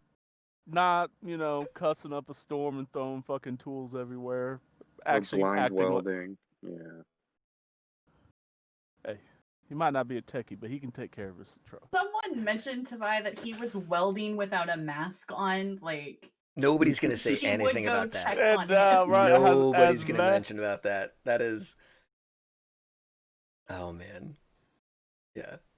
Ain't none of that gonna get mentioned. So Dexy gets to call Ember back. Yeah, give me a good time. Can't wait.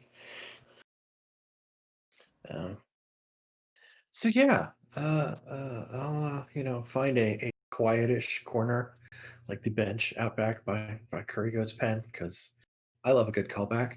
Yes, Curry Goat.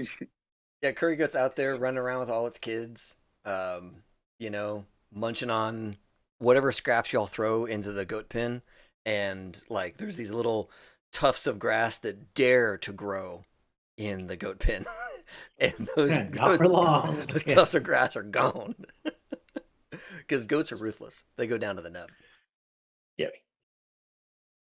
All right. So go on. Make the call. I'm looking. Yeah. Ember picks up, after like the first ring or something like that.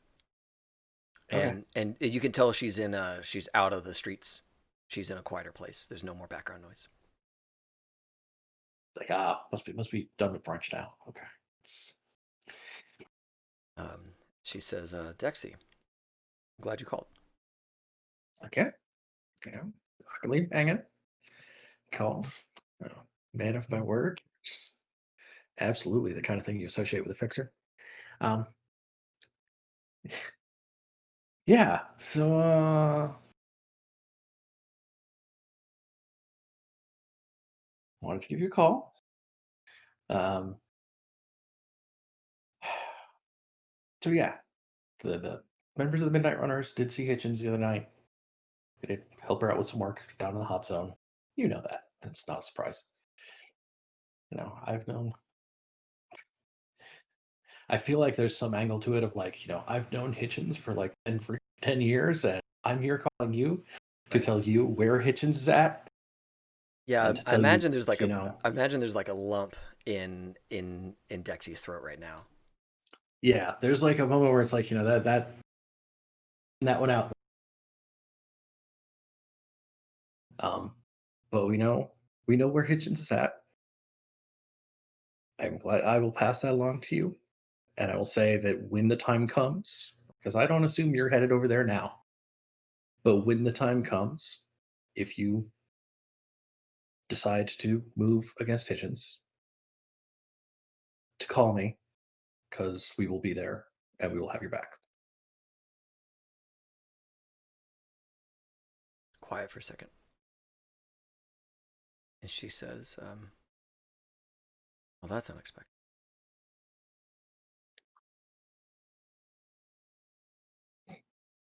All right. It's a full bone. Let me, Dexy, you surprised me. But, okay. I'm going to think about it.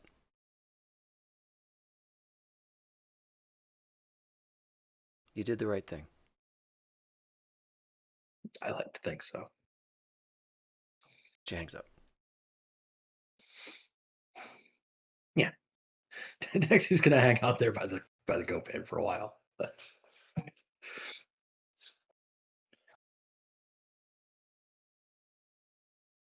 Okay.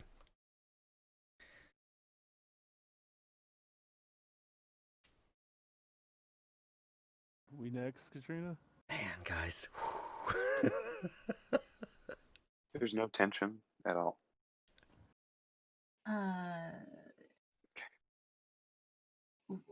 I wasn't gonna go looking for Vinton. Oh. If Vinton was gonna come looking for me, that's cool too. Yeah. I like talking to people. Cool. Then Vinton will get done with his. He eventually does put on a mask. Everybody who's knows eventually, and he Working finished. gloves. Yeah. Well, no, he doesn't go that far. Okay. No, no. He's What is safety? what is safety? Safety. And he calms down just enough, and like, all right. And he goes looking for Vi. He's So at wherever Vi. the med tent. He's probably out checking on Dexy. Okay.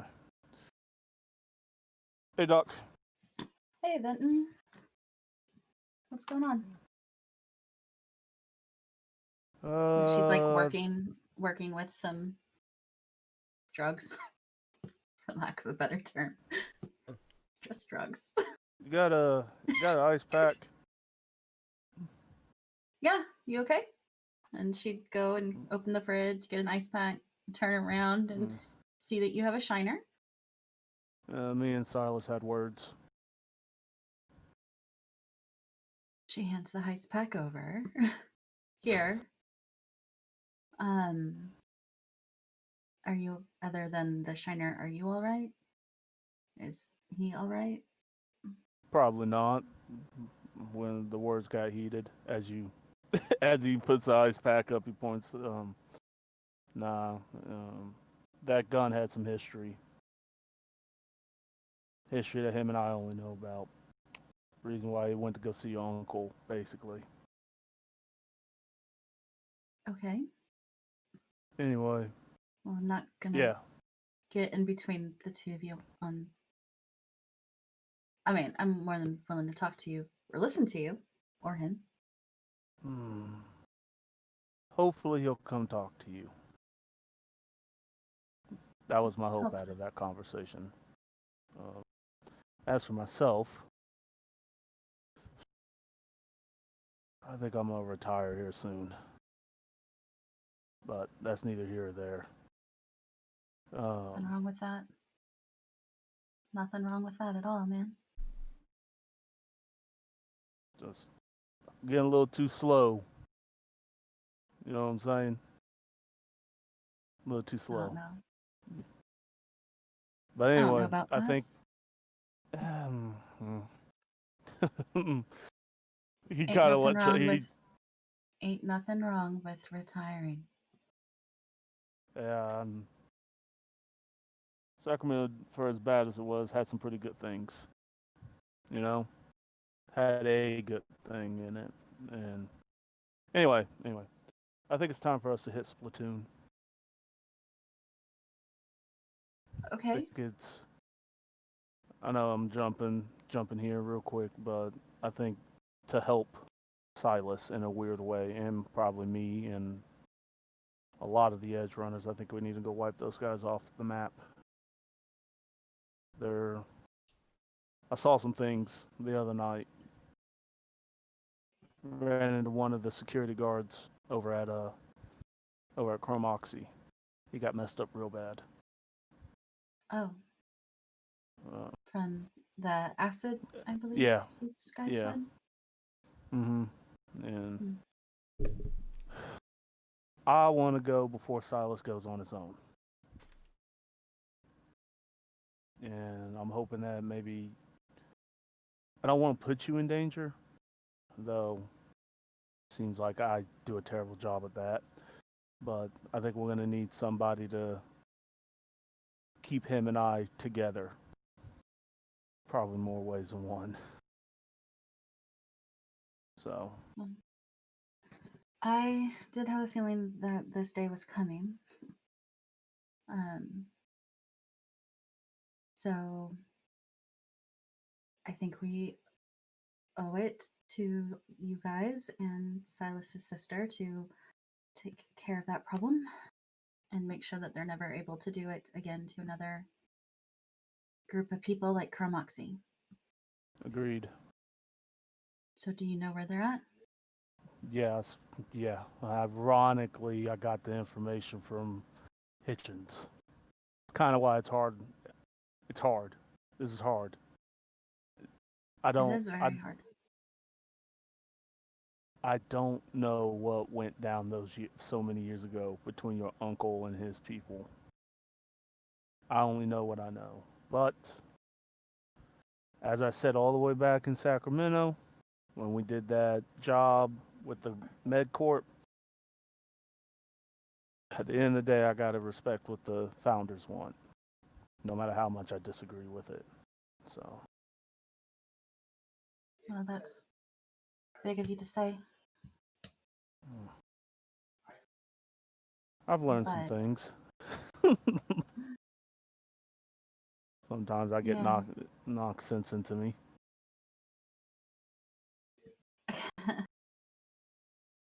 Did that knock sense into you?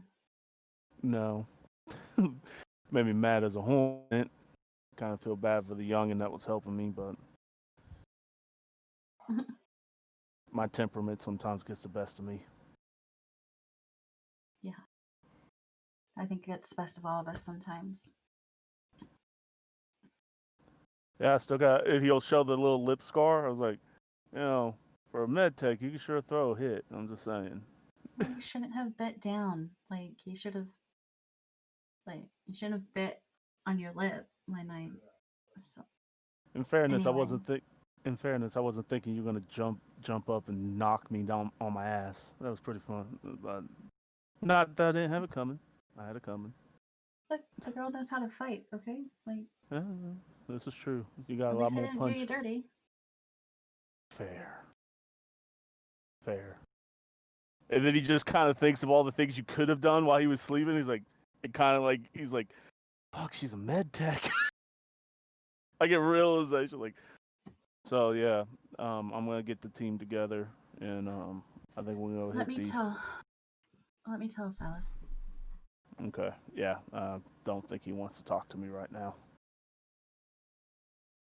Yeah. If ever. We'll just get through this, and then we'll figure it out. Yeah. Meet you in the tent, I guess. Yep. Make sure you grab some armor from the place, unless we get some time to pick some up. I'm running low. Yeah, I'll make sure I have what I need. Cool. So he'll get up and he'll call for Dexy and Taw, and tell them to meet me at the tent. And I will come to Silas to ask where he's at so I can come talk to him. Where's this tent?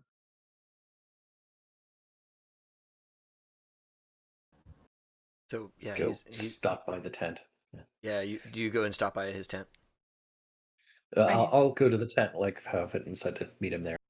Okay. Make a comment about sporting a new look. You might want to get some armor as well, my friend. Yeah, it's what, my puffer jackets aren't going to be enough for this. Yeah, no, I will go find what's available here in the camp. I will ask what happened, because he'll just say what he said. And Silas and I had some words. Words did that. We'll talk about it later, Dexy. Dexy, we got a job to do. Dexy will go on at length constantly, and Dexy's no word, just a finger, and it just goes off. Be lucky he didn't. And he'll the last thing they'll say, they'll fade to is be lucky he didn't stab me.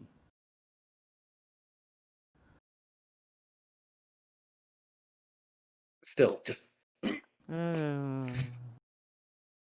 not how family works. No, it's gonna teach people.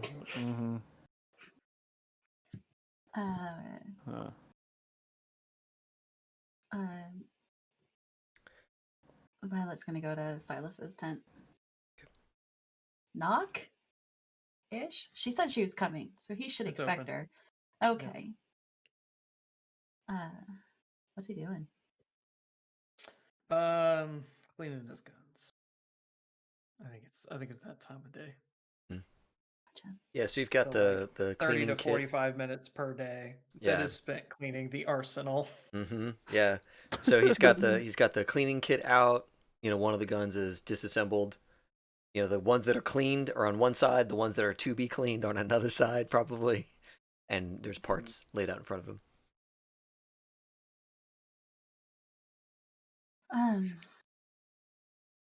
We got info on where Splatoon is.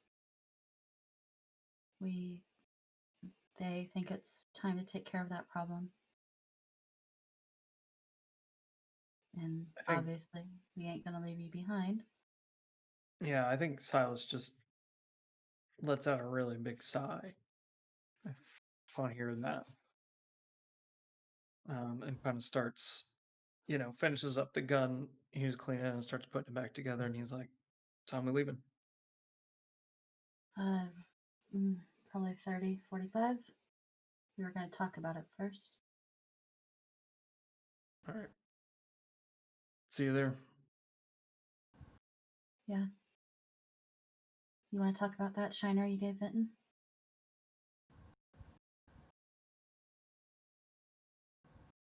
Not really.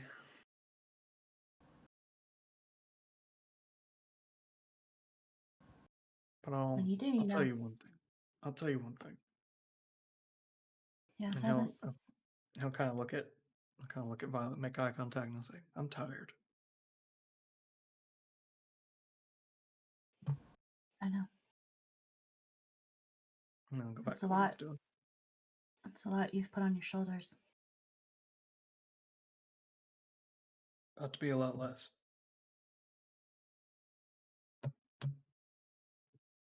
Yeah. Like, if you ever want to talk, you already know everything I'm about to say. Yep. I should probably apologize to Todd at some point. Probably. What did he do this time? And just being on the other side of one of those classic Vinton lectures kind of puts things in perspective, huh?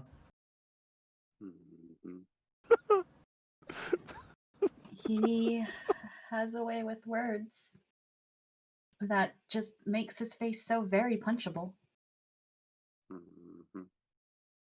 Yep. Love you guys.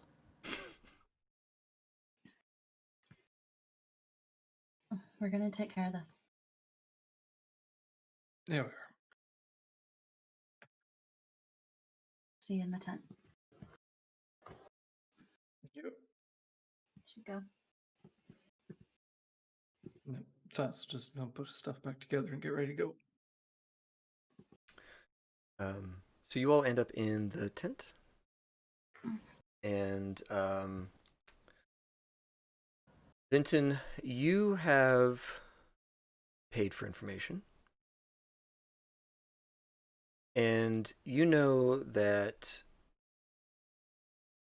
Where did they?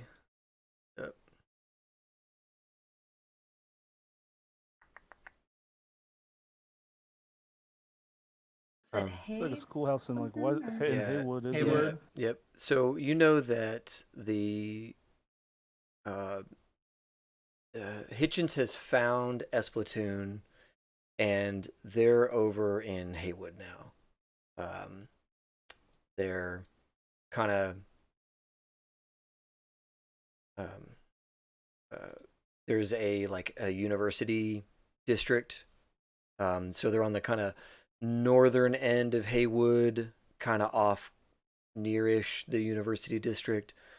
And Haywood or Santo Domingo is a pretty crowded place right now. There's a lot of people who live there, or squatting there, right? The roads are tough to traverse just because of the upswell of people living in Haywood. But she has an apartment building for you where they've taken over a couple of the units and call it their own kind of thing. Cool. So over here in the Santo Domingo, you said Haywood area, around the university, probably up to the.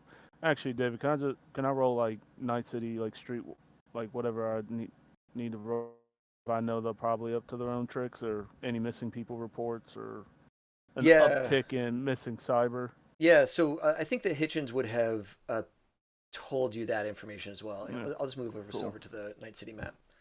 Cool. So these guys are like over here, where I'm pinging on the Night City map. If you can see that in the Haywood industrial zone. So there's this major highway. They're off the highway a little bit. The problem with Haywood / Santo Domingo is that it is full of people. It's massively overcrowded. And so, sure, there's reports of missing people.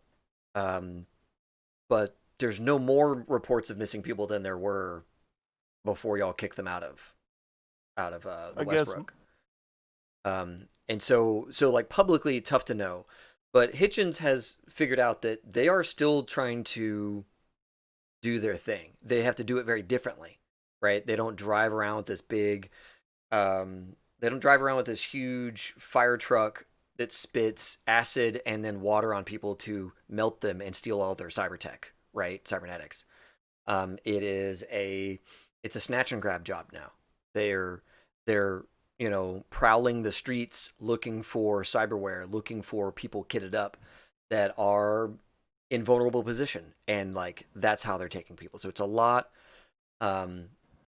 smaller of an operation. It's messier, frankly, than it used to be, which is weird. But what I mean by messier is like they're doing it in ways that expose them more, right? Because they don't have this big fire truck and all these guys on it. They've got like a crew of gang members and med techs that have to do it the old-fashioned way. And what I mean by old-fashioned way is they have to do surgery to extract the cyberware, right? And it takes time. The nice thing about the old acid splash method was that it didn't take very long to get the cybernetics off the people, and they don't have that offer to them anymore. And so, Right. but yeah, they're still out there working, and you kind of know their hunting grounds. So we can't go loud, or not as loud as we want. Driving up there and laying out a bunch of hate is gonna probably get some innocents in the crosshairs. We got an apartment number. We got an address. Thank God it's not a damn firehouse. And yeah, we need to hit these guys because it looks like to the old tricks again. Not in as organized fashion as they was. So at least we know we did some damage to them. But yeah, these guys are trying to be the new maelstroms of the group, I guess. Fucking ripping cyber from, it looks like now, it looks like university kids at this point. Yep, those are pretty soft targets for them, for sure. So I am not a fan of rolling up as loud as possible, but if we can get into the building and localize the damage as much as possible, that's probably the way we need to go. Is it just an apartment or the whole building? They have taken over several units in the apartment building. Okay. So there are innocents. There's people around them, top and bottom, right, that are above them and below them in the building structure, and they are, they've secured their little corner of it, but they are in amongst other people. So if you care about that kind of stuff, you have to be a little careful. So I don't know what it's called, but I know it exists. There's bullets that will hollow points. Will spread and shatter, so they won't go completely through drywall. Right. Right. Yep. Hollow points. That's what you're looking for. Yeah. Are they still lethal? I think that's Vi's question. Yeah. So they are. So they don't go through armor as well. Is the challenge with those? They actually do more damage to the body. Once they're in flesh, they do a lot more damage. And they don't go through walls, like you're saying. They tend to not go through walls. But their weakness is armor. Okay. Upon hearing that, oh, sorry. Oh, my thought is if we're going to be going to a place where other people are living, no offense to some people in this group, I don't trust us firing and hitting our target. So some of us may want to take ammunition. You're not one of them, Silas. Makes sense. Couldn't have been me. I just Is it? make sure. Is it you? I mean, you saw me the last time I shot a pistol. Is it you? It's a few of us. Let's be clear. Regardless, we should get some of that kind of ammo so that we try not to endanger other people. And then Todd's gonna look at Dexy and say, "No bombs, Dexy. No bombs." Yeah, please, no bombs. No. This is they're compared to where they're at. I don't think we need to worry about that. It's soft targets we got to worry about. So I can, unless you know somebody, Dexy, because I doubt the camp has hollow points laying around. That was police issue back in the day, and we're in the great state of California. Doubt things change that much. Well, that was back when there was a state. Now it's all just mega corporation owned territories. Fair enough. It's all wild. But let's find the ammo types here because I think there is.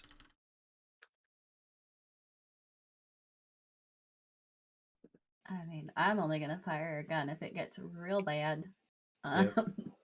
So, We can go buy some and it's ammunition likely off to Hitchens. go wide. I think it's expansive ammunition. Yeah, when using this ammunition, whenever you cause the foreign object critical injury, the victim rolls again on the critical injury table. Wow. The victim then suffers that critical injury as well. Oh, cool. So yeah, I think it's expansive ammunition is what you're looking for, what they call it in the book. Yep. I'll just make sure All that right. we have med kits and everything, and I'll stay back. Do they call it that because it costs a lot of money? Yeah, it's expensive ammunition. Yeah, it is 100 eddies. It's pretty expansive. Mm-hmm. It's expensive ammo. Then we'll be like, if it gets the job done, I'll cover the cost at this point. I want to get this done. So Well, if everyone has armor. Are we all ready to sneak? I know a couple of us can sneak in and out, but are we all okay to do that? No. No. I had no intentions of sneaking in there. I tried that last time. So then your plan for going in, I mean, you're just I going can through the front attempt to door sneak. and walk I'm up the just gonna let y'all stairs know. and It's like, hi, knock knock, can candy we get to the graham. roof? Would I'm surprised how easy it is to would walk into these kind of Hitchens- buildings. Yeah. It's a side-eyed. So roof see, access, right? mm. This is remember this is a city in rebuild, constant rebuild, and tumultuous situations where buildings are getting added to and all that kind of stuff. So roof access from a neighboring building is totally possible. It's going to be dicey. You're gonna have to make some rolls to make that work. But like it's possible, entirely possible to get onto the roof of their building from another neighboring building. Just with the nature of Night City right now and its kind of constant rebuilding status, I'll take that risk if it can, because I don't think you need to take that risk. I can take that risk. all right. Thanks, Silas, Todd. how are you wanting to handle this?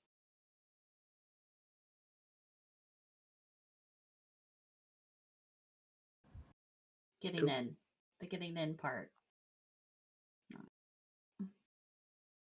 Just walk in.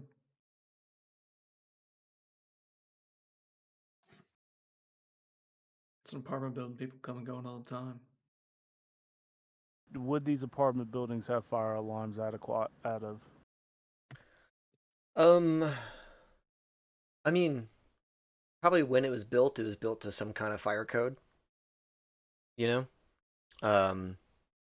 Who knows? Now this is the time of the red, because this building was probably predates the red, right? And it has a fire alarm from. Sorry, you broke up a little bit there. I said it has a fire alarm. Yeah. Like before we had to like subscribe to like the fire department service. Yeah, exactly. Like remember, yeah, I mean this is like a corporate dystopia, right? So like everything. Yes, there is an alarm in there, right? Who knows if it's operational? Who knows if somebody's been paying the bill, right? Or if anybody would respond if an alarm went off. So me and Silas goes in, pull the alarm, hope it works.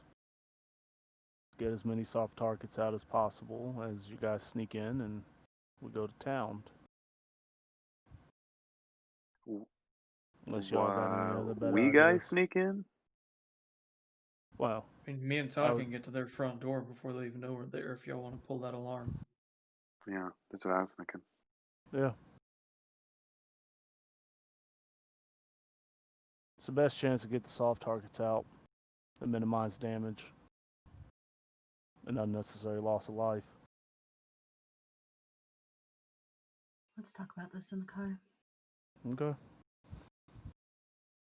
So you all drive over to Night City? Just quickly, Todd's gonna get his double barrel shotgun and his 2 foldable shields. Cool. I'm gonna make sure I have a light armor jacket. I'm going heavy armor this time around.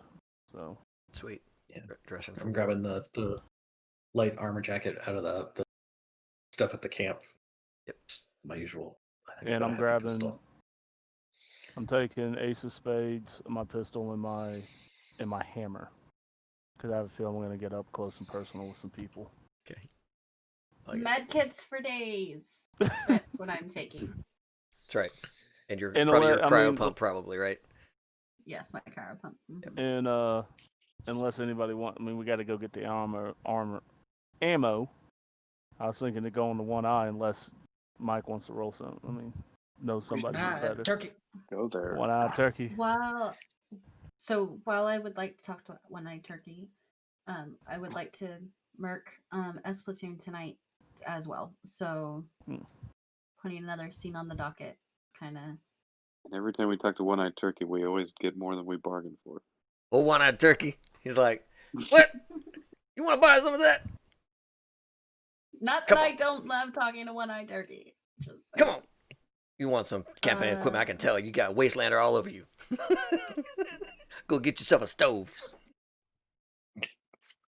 Look, man, light armor is 11 and 11. I was like, you gotta get the camping stove too. Throw him in that stove. He's got a whole wall of them. He's just trying to move them. Trying to liquidate. Light armor jacket's 11. Yes. Right? Yeah, light armor jacket is 11. And that's for noggin and body. I think mine's is 13 heavy armor. So with the new rules, for all of you that have been rolling around with armor piercing ammo, have you all looked at the rules for armor piercing ammo? Oh, no. It halves, right? No. Armor piercing ammo is different now. It does not half the value of the armor. It ablates by 2 instead of by 1 whenever you shoot somebody with armor piercing ammo. Oh. Meaning that the armor goes down faster? Yeah, the armor goes down faster whenever you... Yeah. Yep, exactly. Interesting. Okay. You want to hand me one of them shields, tall? Those are under my poncho. They're hidden. They're like, I don't know what shield you're talking about. He's just got like kind of a turtle back going on here. Stop looking at me. Go away. All right. Then, yeah, I want to buy a riot shield from One-Eyed Turkey if he has it.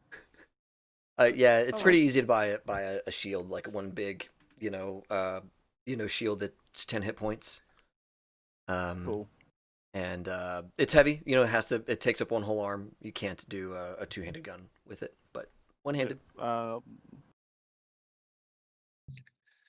Good thing I got a body of 10. I can swing that hammer with one hand. Woo! There you go. What is Stealth Thunder? So I was just make sure body that he's got skills. Like enough of any type of ammo he could want. Okay. For this evening, because I've got like over 2,000 eddies, I think. Yeah. So like when you say any kind, are you saying like I don't have the full book in my. Here. Let me. Basic, armor piercing, biotoxin. Wait, I don't think you can do that out of a gun. You can't do that out of a gun. Nope. Can't do that. Expansive, so the stuff that we were just talking about. Incendiary. Some of that too, if they got it. Yeah, I would like to buy both hollow point. Expansive and incendiary, 25 of each. Good. And then there's also smart ammunition. What does that do? If you have a targeting scope in your eye socket there, you have to have that in order to use the smart ammunition. When fired by a user, whenever you miss a shot by 4 or less in single shot mode, your missed shot immediately has a second chance to hit your target. Shit, that's So you cool. roll again?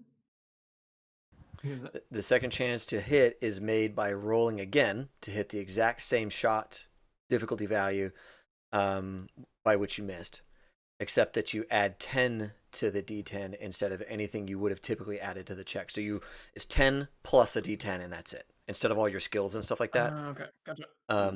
Interesting. Yeah, so like the ammo itself has its own little like self-correcting thing, and it can do it by somewhere between 11 and 20, right? Gotcha. Yeah. Okay, cool. Yeah. Yeah, I'll buy some of that. Shit. Okay, that's 500 eddies per thing. Per thing, sure. Yep. Yeah. I think Size will get like one like speed loader of each. Right. Since he's got the big fuck off revolver, it's just like one. Yep. Cool. And then do you get like any of the other ones that I listed off? The incendiary. I'm interested in what the incendiary does. Yeah. So whenever you fight fire, yeah. So whenever you do damage to a target with their armor, you ignite the target until your target spends an action to put themselves, basically put out the fire. And I like that. yeah, so basically lights them on fire, and they're gonna take damage every round from the fire unless they put it out.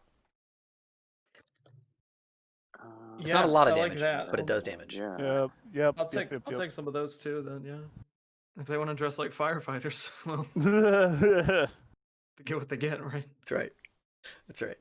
How much does that cost? Those are 100 eddies each. And how much comes for with like that? a clip? It's a mag, yeah. Okay. I think. Ammunition. Somebody in the chat, correct me if I'm wrong, but I think it's a mag each for each spend of the thing. Because I'm not actually seeing that this is like the cost per box of ammunition. Okay. So I'm just saying that you're paying by the mag, unless chat you tell me otherwise. I can't remember how many's in a pistol. Damn it, where's that at? Oh, it's in this. Depends. I think it's like 8. Same ever. Oh, which one is it? Is the heavy or very heavy? Yeah, I got a heavy. I got a. There's a heavy and very heavy on the other. Yeah, so page 344 or 345. It's 8 for the heavy and very heavy. 8 shots for those. 8. So I got 4 mags. You said 100 apiece, so that's 800. Okay. It sounds like you have more mags now because you're buying all this specialty ammo. Well, yeah, because I had 25. I wanted 25 individual rounds of both a hollow point and that, and I was gonna do the incendiary as my pistol. So that's what I'm trying to figure out. And what assault's like? What, 20 or 30? You said 3 something. Oh, for the assault rifle? Yeah. 25 in the standard. 25. Mag. Okay, so 1 of that, so 400. Just trying to keep my money straight. Cool. Oh. Ha. I found it in the book. All ammunition is purchased in increments of 10. So all those numbers I just gave you in terms of costs is for 10 bullets. Okay. Which makes sense because the assault rifle is toting like 25 rounds in a standard mag. Right. All right. Very quickly, I said acid shells. I realize there aren't acid shells. So let's just for sake of simplicity, since the same effect, I'll just make them incendiary shells. Okay. If that's okay. I'm fine with that. I'm also fine with you and I coming up with something to make acid stuff work. Oh, okay, cool. I don't have the time to do it right now, but we'll do Yeah, incendiary yeah. for now. We'll know that like you and I are gonna invent acid ammo Cool. and do that because that's Cool, fun. cool. Okay. Yeah, because I have some ideas. Okay. So, are we headed to Splatoon apartment now? Yeah. All right, cool. So we're gonna fast forward a little bit. Y'all took a minute to go shopping. You stopped at some place that Dexy knows about to get access to high-end ammunition that you can't get anywhere else. You guys pay the man for his ammunition and go off to do a job, right? And it's one of those deals where you never see him, he never sees you, right? You go into like a little shop and you like order up what you need, and it comes out of like a chute kind of deal. It's like, I don't want you to buy this ammo and then use it on me. So here's a process by which you can get stuff that keeps me safe, keeps you from doing something stupid, that kind of thing. Well, I don't know that you never really stop us from doing something stupid. make it less convenient to do something stupid. And you head off to Haywood. Haywood Industrial Zone is where the train is parked. Right? How lucky. Yeah. And you, Yuri's Pachinko ammo shop. That's exactly right. Thank you, Giagos. So you'll head in this area. You get off the highway, and almost immediately the roads are too torn up for you, and with too many people for you all to be driving around a lot. So you have to kind of find a place to ditch the car early on. And I want to make sure that the description of Santo Domingo is clear, that like there are roads. Some of those roads are being torn up. Some of them are still intact. But there's just a lot of like congestion and a lot of people like walking around on bikes, that kind of thing, and a lot of like workers, a whole lot of like industrial workers or support staff for industrial workers, that kind of thing, are out here in Santo Domingo. Now, out here on the eastern side is like kind of closer to the university side of things, but where you all are going is more of like the worker zone. And there's these like big tall towers for these apartment buildings and these like workshops and all that kind of stuff. These like vertical workshops that are in here. And you can see like towards the top of them, they get like bolted on pieces to, expand what the tower can do. And there's like a sky bridge between these two towers that's like got to be a will check to cross because it's like an open air sky bridge kind of situation. And it's just like it's a town that is in a constant state of being built and rebuilt, and need is the ultimate monkey in terms of design choices out here. Of like, we need this thing so the building gets whatever that is built onto it. So there's a lot of patchwork going on here in this part of Haywood. So how do you want to handle the car, just to make sure I understand what you're going to do there? We would have taken like one of the like maybe one of the non-script trucks, not the Beast or anything. So probably find some kind of paid parking, like not like high end. Like I need it, but if something happens to it, it's like we'll find another way out, right? Okay. Yeah, so you go and find a parking lot. This parking lot is guarded by 4 dudes with SMGs, and you pay on the way in to like deposit the car basically, and when you come out, they're going to charge you for however long the car was parked in their lot. And it's not like just like an open air lot. It's like the bottom part of a building converted to parking garage kind of thing. And you can see where they like blew out walls. They're like, all right, well, cars are parking here now, and this used to be an office, but now it's been sledged down, so it's just a place where cars stop. It's a totally repurposed building for this. Cool. I'll give them an extra 100 on top of that to make sure nothing happens. Perfect. I'm thinking they're looking at. I'm basically looking like the Arasaka guy out of the Run the Jewels video. If anybody's seen that, Yes. that's what I'm looking like at that point. Yeah. Like, so I was like, make sure nothing happens to my car. Yeah, sure thing, boss man. You got it. Yep.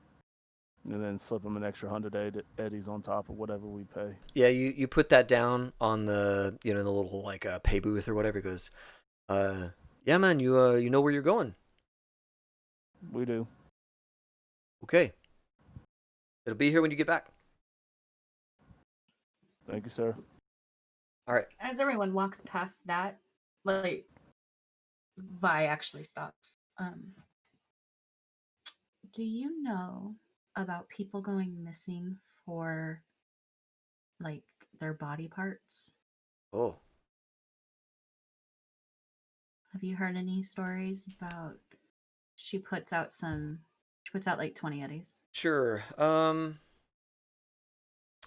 You heard anything about a do a persuade for me. group cabal? Okay. Persuade. I'm gonna get my dice.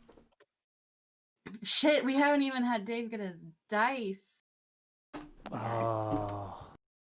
That's great. You said persuade? It's like a game. Do I need dice today or don't I? Okay. Okay, perfect. He says need to find out if he actually knows anything. What is the reputation of Splatoon in Haywood? Okay. He kind of looks at that and he goes, thinks about it, and he kind of puts his hands on the money and kind of slides it back to you and says, "I'm sorry, lass, I haven't heard anything." That's a bad accent. He says, he's like, no, mom, haven't heard nothing. And from my human perception, yeah, how'd that just happen? What just happened there? Yeah, he doesn't know and is not taking your money. Oh, so he like literally doesn't know. He literally doesn't know, and he's like, these people are dressed for war. And if I take their money and don't give them information, I die. So, no, I don't know anything. And I'm not taking your money. Because you're in light armor jacket. That guy's in heavy armor jacket. You know, like, you've all got pistols and rifles. He's like, yeah, I don't know nothing, and today I'm not going to take your money. Got a dude here walking around with a riot shield. Yeah. I know nothing. Right. Wrong number. Wrong number. I appreciate it, sir. Thank you. Yeah. We'll be back for the car. Okay. Oh, look at that. I think somewhere in the conversation that was going on, Violet is going to go with Ta and Silas. I think it's just smarter, that those two combatants are going to need healing potentially. And I can sneak decently and I can move as fast as them.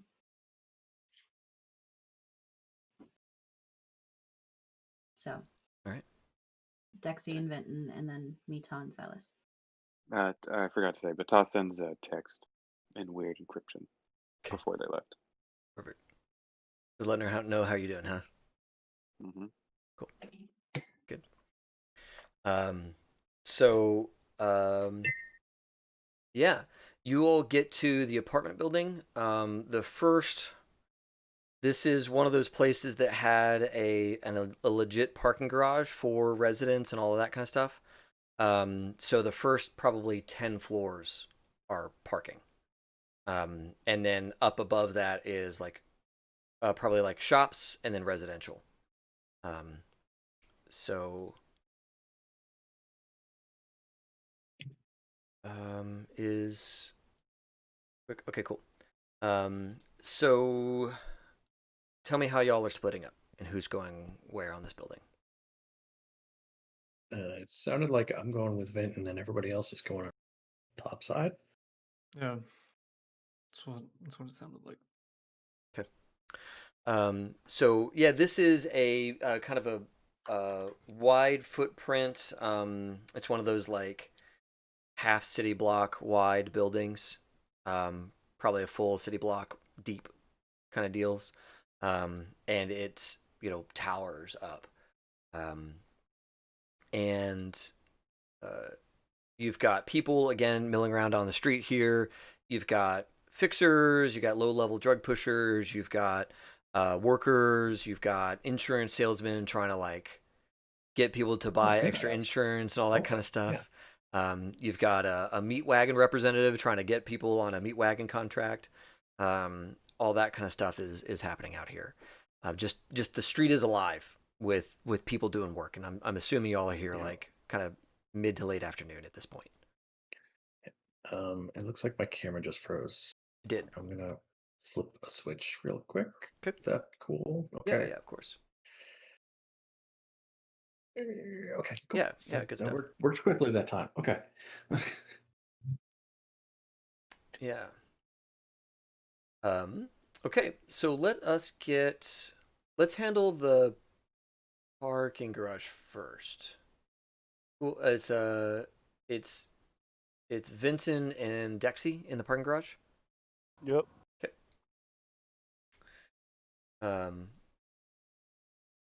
So these are the old pictures. Haha. Let's get this all out of here. We don't need any of that junk.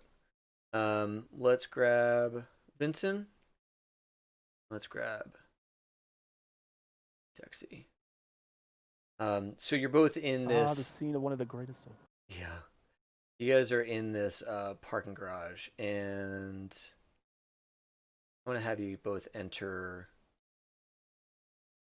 along the bottom here. Bottom of the map. You came in off of a street entrance kind of deal, and the two of you come in. There's a bunch of cars parked kind of throughout this garage. You can see the security desk is manned. There's a couple of dudes in like spiky light armor jacket armor. They look like they are security for the building, and they like see y'all as y'all come in. I see the two of you as you come in, and they don't like do anything, but these two guys in this security booth are watching around and seeing what's up. David, going back, would it be too much to ask if that riot shield I had a corporate on it? Just in case. A corporate, like a corporation logo? Yeah, like the guy had to get it from somewhere, like Militech, Arasaka, one of the corps, right? Or would he have scrubbed all that? I mean, yeah, that's kind of dicey. Like when you sell somebody something, you probably want it blank so that they're not accidentally sporting somebody's colors, right? Or like Gotcha. acting like they're corporate security or something silly like that, Okay. Now you could have certainly put something on there. Like I'm okay with you grabbing a spray, can of spray paint and a stencil real quick and slapping something on there if you want to do a quick job of it. Don't want to be dumb. No. No, I don't. The only thing I probably would do is just have maybe some, like, a Punisher skull and then maybe some ticks. Oh, some ticks on there? Okay, That's cool. That's about it. And do you have it out when you come into the garage? Or is it like on your back or something like that? I mean, it's a big. It'd probably be on, like it would be my hammer on one side, and then the shield on the other, kind of like this. Well, it's a big, it's probably a big thing kind of behind you. So it's probably like hammer, and then the shield probably goes over the hammer on your back, because it counts as cover, so it has to be big enough for you to put your whole body behind it. Yeah. Oh, it's a big shield then. Yeah. Yeah, right. Because I mean, for it to count as cover, you got to have all of you covered. Gotta get it foldable. Yeah, the foldable ones. Yeah, you've got 3 of those. So we've got a pair of rent-a-cops watching a guy. Yeah, and Big like ass shield, hammer, yeah, heavy. right. Yeah. Um. So yeah, they see you, right? As you're coming in. Like, Yeah. I got it. It's under control. Have at it. We know what floor these people were. Yeah, you know they're on like the 25th floor of this building. Okay, cool. Yeah, that as I assume as we come in, they'll start to like pay attention to these showing up and stuff. I think Dexy will probably like. Is this kind of the kind of place where it's like you're going to have corporate speech or like corporate discussion or like is streets like No, you're streets thinking city street speak kind of slang. thing like You're thinking this is Yeah. all street level dealing right here. Like these guys are security, but they're like mercenary security, right? From Yeah, whoever yeah. the superintendent is for this These are building. like, yeah, they're like got the like Yeah. Oh man, the security last company. yeah, exactly. But the last half of what you said there, Mike, just broke up. Just so you know, I'm sorry. There's I said it kind of sounds like they're like booster. yeah, exactly. Um, I think Dexy's gonna like before they get a chance to like try to like come over and be too stressed out about it. Try to like meet them halfway. Okay.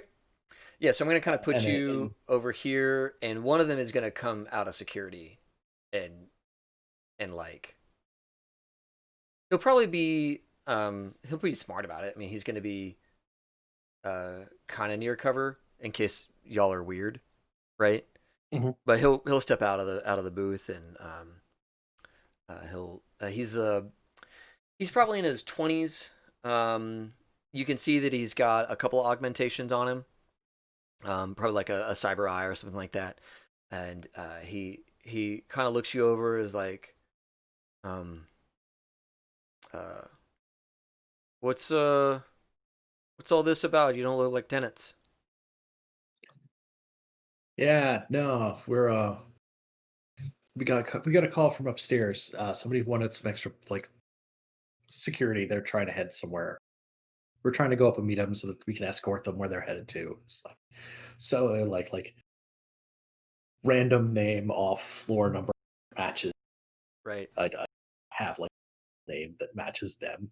Sure. Like they're so and so. They're up on floor 24. They're somewhere they wanted some backup. Guess everybody wants to go see the combat zone. Nobody wants to be in trouble. Like calling in for backups. Yeah, we're just headed upstairs. Give Want to let you know before we go upstairs. give me a persuasion.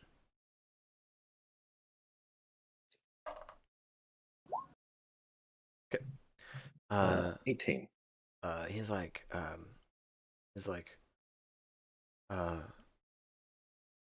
okay. And his buddy's like, I don't. None of those names are on the guest on the like tenant list or whatever. He's like, he looks at Yeah, you. no, He's they're like, they're visiting friends. oh, okay, all right. Yeah.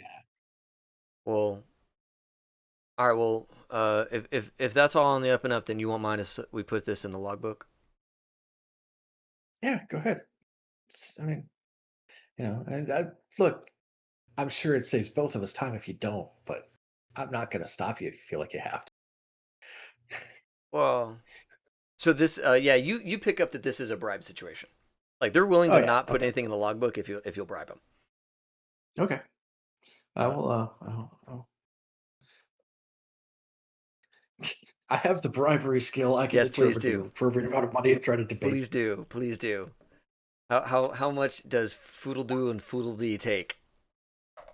Okay. 20. All right, cool. Yeah, these guys are, they're mercenary security, right? And so for like a smooth 25 euro bucks, they will simply not write down what happened here. Yeah, no, look, save yourself the trouble. Here's, some money. Here's, a pack of smokes. Yep. Yeah, no, we'll be in and out in no time. Yep. Um, good stuff. So, you start heading up. And you have to take the kind of garage elevator up to the lobby. And I have the lobby. I have a lobby. Actually, okay, cool. So you guys are heading up. Let's catch up with our other crew.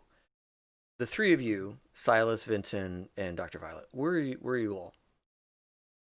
Silas Ta, Doctor. Oh, my apologies. Yeah. I think we're just heading straight there, yeah. Yeah. Like just heading up Um, the like staircase or whatever. yeah.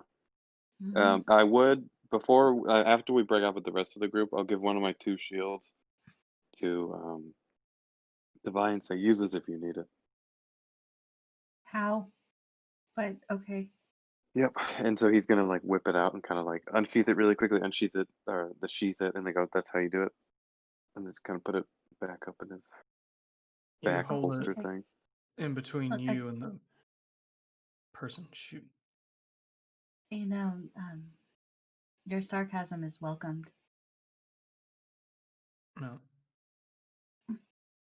Okay, thanks. Um, I thought that was helpful. so As long you, as I know where the bullets are coming from. yeah. So you guys, I'm sorry. The garage it starts on the ground floor and works its way up. And where are you guys coming in at? Just at the Where do like I mean we have to go in on the ground, right? Yeah, I didn't know if y'all were like going up in another building and working your way over, because there was like We could. ask about roofs at one point. No, we could do Yeah, if we could do that, we might do that. If there's like a building that that. looks Yeah. like it'd be just less heat to move through. Okay. Yeah. Yeah. So you all are out on the street, and give me like I guess a perception to pick your path here. Could I also use a deduction? Not really, because this is just straight Okay. up like, what is the right path? Which of these neighboring buildings are the right one for you all to use? I got a Got it. 20. Okay, perfect. I got an 18. Okay, perfect. So in looking at this street, the building that you're on is not the tallest building, and on the south end is one of the structures that has like it's built up and you can see the original structure, and then they like built another kind of larger floor going up a little bit higher, and then on top of that floor it like flanges out a whole bunch, like maybe that's like a landing pad or something along those lines, and there's some extra structure out there with some support beams and all that kind of stuff, and you all head up that building. And it's I want to ask you guys to do a persuasion to not be slowed down in this other building because it has its own security situation. But yeah, Am I the highest for that? Probably. Mhm. probably. Yeah, I got like a 4. I could stealth by, but I can't persuade. Yeah, Todd could sneak by a lot of people, but okay, cool. Okay. Yeah, you talk your way past a couple of people. Wait, actually, let me ask. How are you all dressed? You're all in like medium armor jacket or light armor jacket? I'm a Armor light jacket. Yeah, armor light jacket. armor. Light. Yeah. Mm-hmm. Okay, let's do a bribery because people walking around and that kind of stuff at the very least need to bribe their way past some people, because like that's heat, going around. Okay. I'm gonna drop 2 luck into it. Good. So whatever this is, +2. Okay, Didn't need it, but okay. nice. 26. Still, that's awesome. Yeah, so you work your way through like a couple of the security guards and that kind of thing in this other building and bribe your way past them. It's going to cost you, because it's 3 of you, it's probably going to cost you like 100 eddies to get through everything to get all the way up this tower. And it takes you all a while to get up there, right? So and when you're up there, the last the last payment is to some maintenance guy that's giving you roof access, right? And you're up on this roof. There's wind going by, and it is like a big landing pad for AV4s. There's no AV4s up here, but yeah, you're up high. God, that worked so well the first time. I know, right? You're up high, and there's the like catch net. If somebody or something gets blown off the roof, there's a net down below to catch you and hopefully save your life. And other than that, you're up on this thing, and you can see the building you're going for is down that away. And the kind of clearest method to get across is, I'm presuming that you have some kind of like grapple situation or some sort of like tight line that you can set up between these two buildings. I do have a grappling hook. Okay, perfect. So go ahead and give me your, I guess, athletics to set that up, or maybe it's a fired situation, so it's going to be like a shoulder arms thing, whichever one is appropriate for your setup. Probably athletics. Okay. All right. 21. 21. Awesome. Cool. Yeah. So the two of you kind of wait while Taw gets this thing set up, and you're doing a bunch of windage stuff to like make sure that your hurl is going to get you over there. And you get you kind of wait for the wind to be in the right position, and you cast this thing straight out, and it goes across the street, and just gravity pulls the thing down onto the ground. And it's like fishing. You kind of look at it, and you give it like a big loop to get the grapple hook to move over to something that's nice and heavy, and then you kind of reel it in slow and get it set onto the thing, and you get your this end anchored off to something, and your big building kind of moving a little bit into the breeze. You can see as like the line goes taut and then slacks and then taut and then slacks, just as these two buildings are drifting slightly in the breeze. But you've got a nice elastic line, so if it gets taut, it's not going to snap, right? And you've got your connection point between these two buildings. Cool. Let's do. Be the first one to go since I threw it, and then to go to the other side. But I don't know. Yeah, so let's do athletics to get from building to building here. Oh. Okay. Oh, okay. All right. So yeah, you head on over with your 15, and it's kind of harrowing because you're laden down. You got all this junk on you that you aren't normally carrying, and you've got your like little zip line tool that'll give you a little bit of braking towards the end, and you slide down, and at the very end, like it decelerates you enough that you can like kind of do a little rolling stop at the end of this line. But you do pick up a fair bit of momentum on your way down. But with an athletics 15, you don't hurt yourself in doing so. Okay. And then after I get off, I'm just going to kind of watch for everyone in case anything happens. Yep. Maybe kind of do whatever I can do. Sure. Yeah. You check where it's anchored in. It's got a nice, good set into that into the air conditioner unit that's up there. Cool. You want to go next? Yeah, probably. Did this once in the Bahamas. All right. Oh, Nice. Good critical vi. Awesome. Crits. So My crits? yeah, so you get on the line and sail your way down. For you, it's a lot less harrowing. You like get it to slow down, and you look all stylish as you like just step off the line like no big thing, and come to a walking stop, I did this on vacation once. Like, Yeah, that was all right, I guess. Yeah. All right. Thanks, Ta. All right. There we go. All right, 18. Cool. So Silas, you zip down as well, and Uses his cyber arm to slow it. cool. Don't ruin my rope. It's like what they do on like zipline tours, there's always the homie with the glove that's just like, this is my like welding glove that I use to slow down on the zipline. Yeah, and he's always the guy who ends up dying because like that never really works. But for you, because you're a cyborg, it works, right? You just ratchet that grip closed. The grip will not release, right? It's like cyber arm. That's what they do in real life too, though. Yeah. Like on those zipline tours, they got the glove. They're just like, yeah. No, I get it. down. I get it. but like hands do go out, whereas like a cyber hand does not. It's cyber like, hands don't. Yeah. So you you make it across, and all three of you are on the roof of your target building. There's a maintenance access point up here. There's somebody who is like feeding birds. There's like an aviary up here. And so you can see like the pin where the birds are. It's all locked up and stuff like that right now. But while you're up here, there's like some sort of dove or eagle. You haven't really looked at it yet, but there's an aviary up here. And y'all are good to go. So,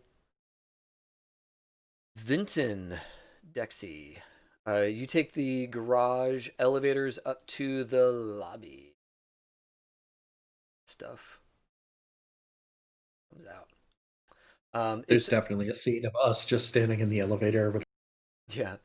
The latest Johnny Silverhand track. That's right. Like the elevator music version of that. It's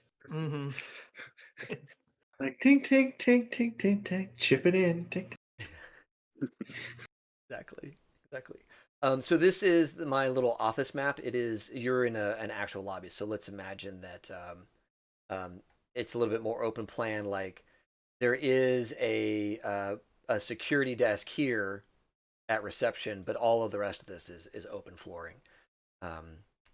So Dexy, you're here along with Vinton.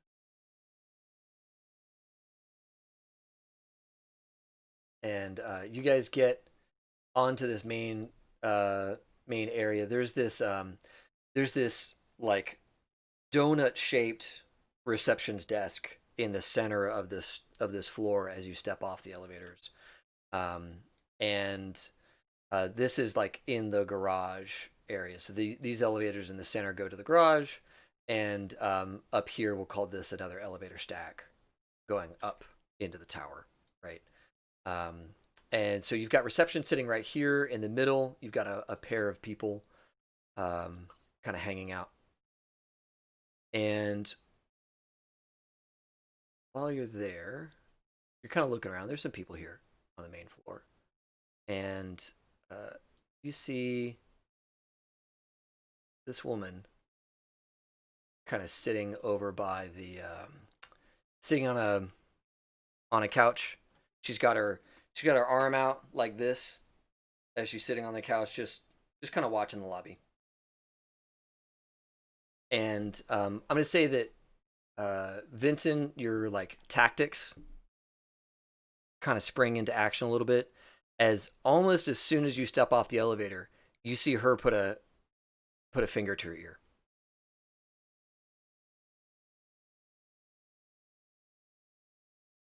Cool. Oh, it's so calm to everybody. Well, somebody knows we're here.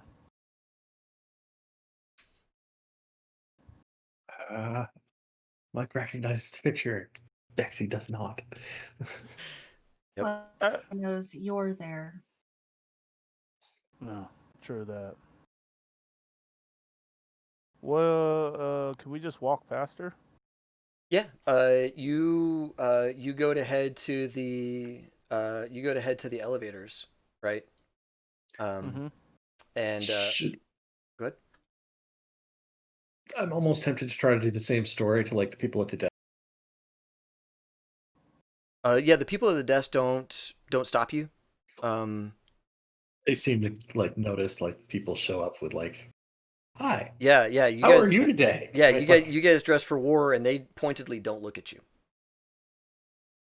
And you guys both hit the button for the elevator, you know, beep. And she gets up and kind of walks over to here. There's this like support column in the middle of the lobby that she gets herself next to.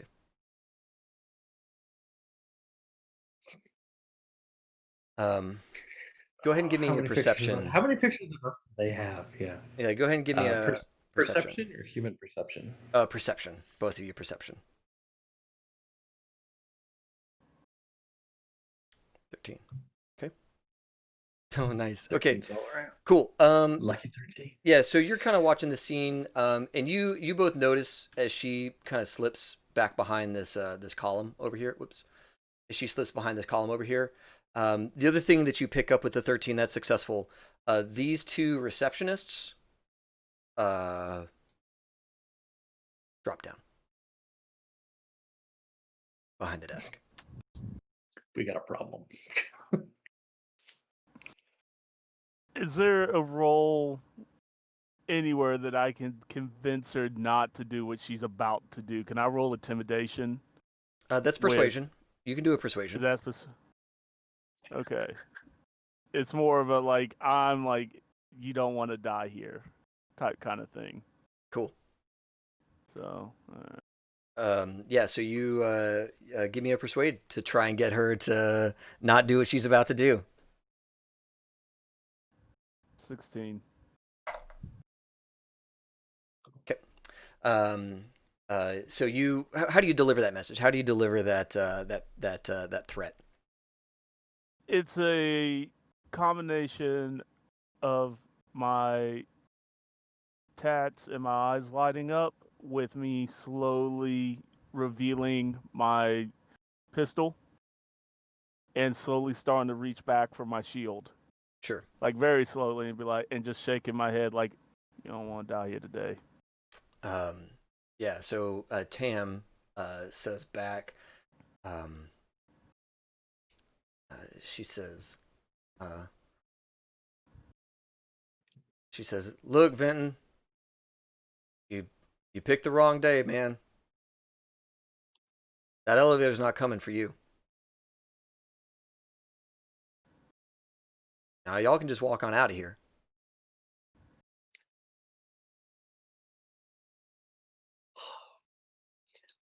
I want to play dumb and try to convince her we're here for a different reason.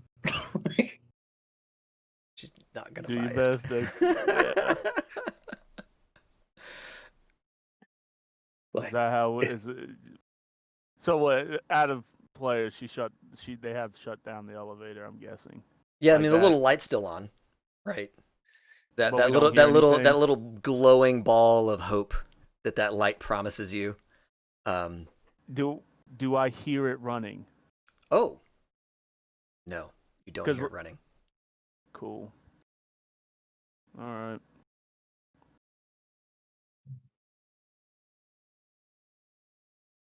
Can't do that.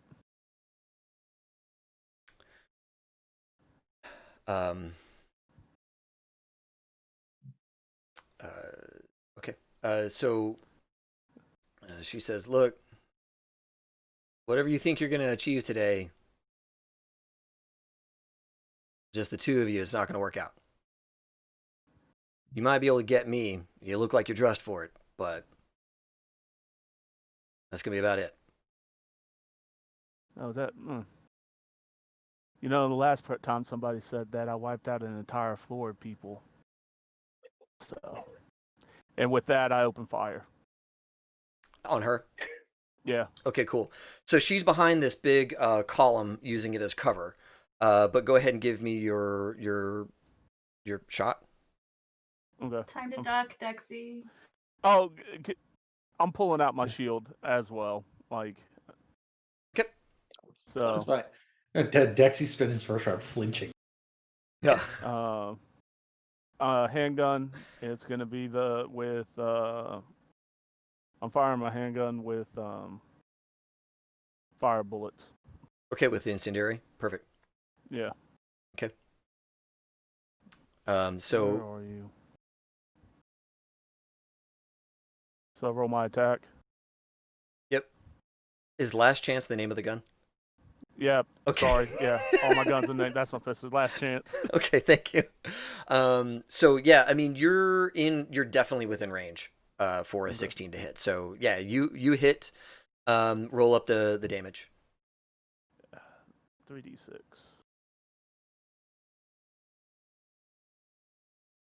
Hell yeah, Batman.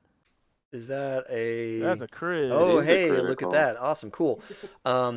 Problem It's a is fire bullet. No fun. she's behind cover, so it burns into that column that she's in. So like you chunk the column down, but she herself does not get critical. It doesn't pierce her cover. Oh, I'm not in line of sight, am I? Dexy. I'm going to say that you knew that Vincent was going to go off, so I'll give the two of you the first go, and then she's going to respond. Oh, you are muted, sir. Thanks, Discord. Yeah. Yeah, I think the first thing I want to do is like over here, like the other side of that reception desk where I have like something I can duck behind a little bit. And just try to cover her so she's not gonna like take off out the other side. Sure. Maybe. Yeah, Pop around off at her. so I get the impression you're going to move to behind the desk, but you're going to stay kind of exposed from cover to get a beat on her when she leaves. You want to Yeah, get I'm a gonna be shot. like kind of Yeah, you're going to take Overwatch. Yep. keep an eye on her from above board there. Yeah.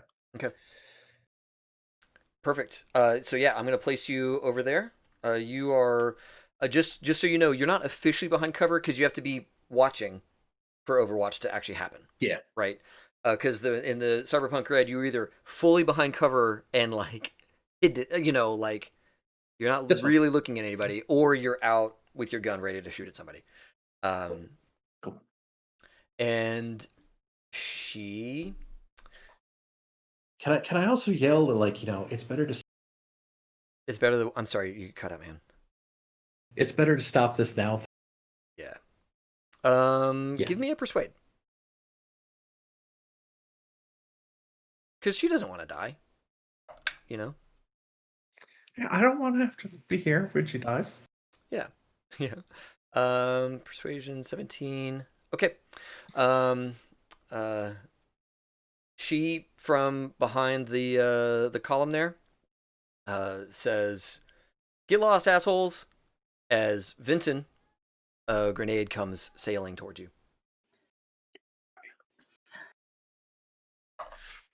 Just another day in Night City. Just another day in Night City. Get lost. Yeah, get lost, asshole.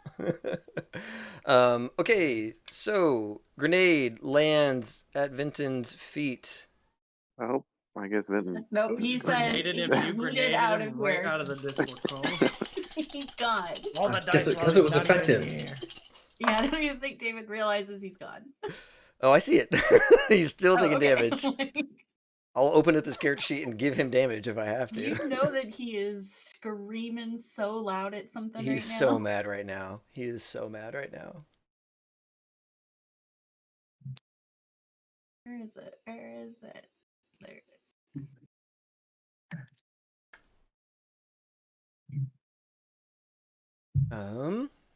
I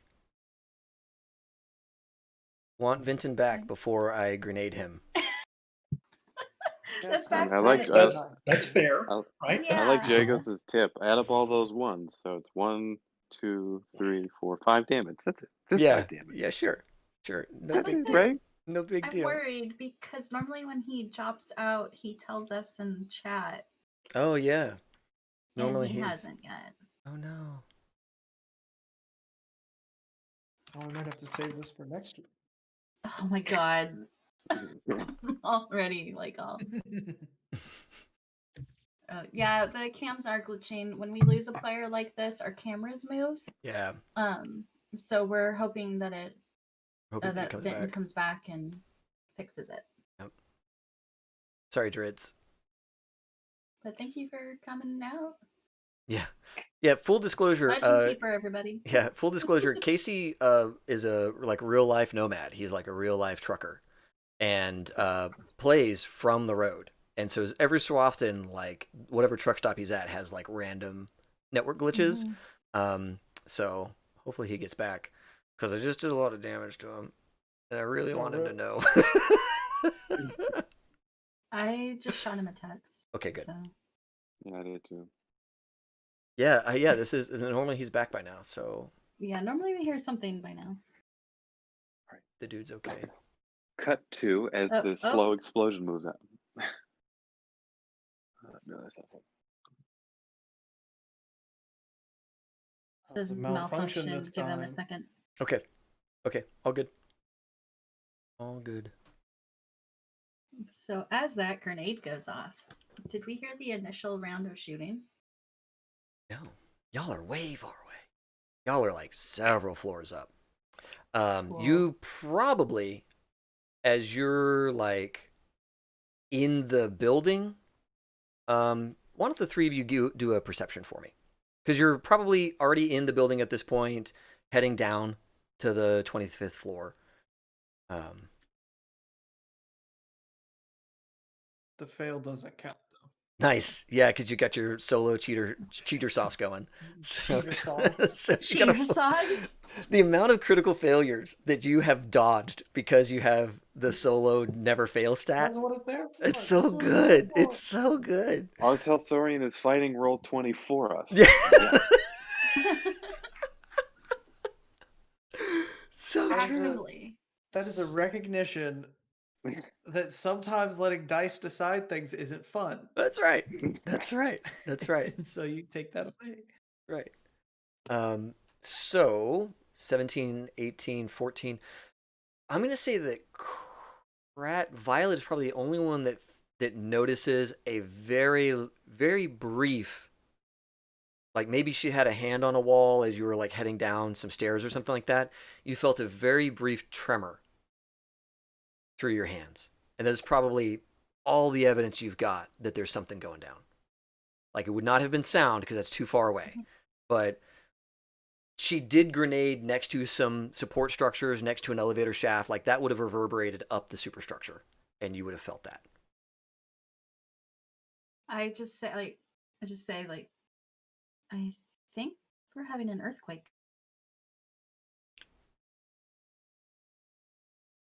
Okay, well, not best timing, but we should probably keep moving. Let's pick up the Yeah. pace.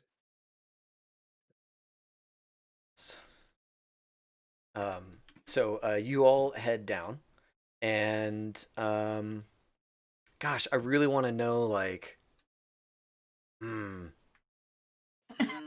really want, like, I really want to know what the next round of combat is to know what you all experience up here. Oh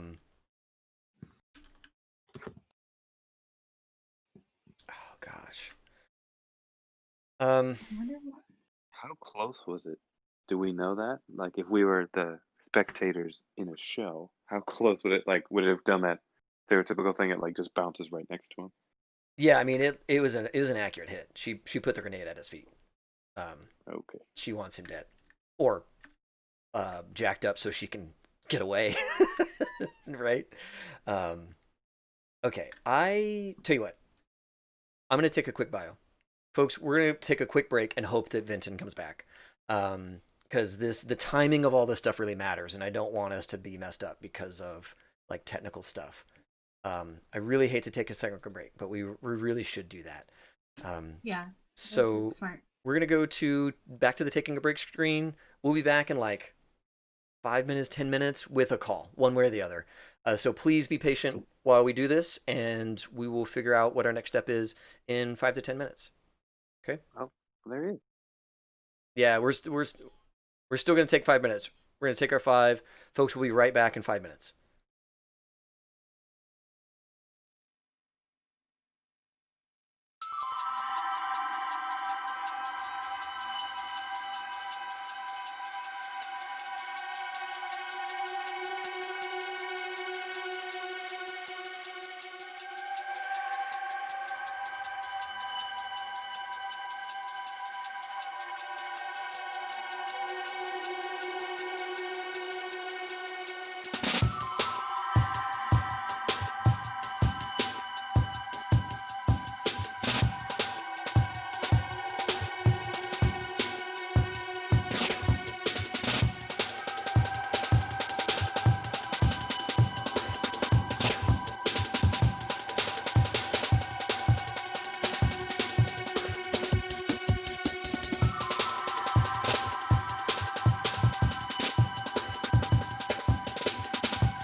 everybody.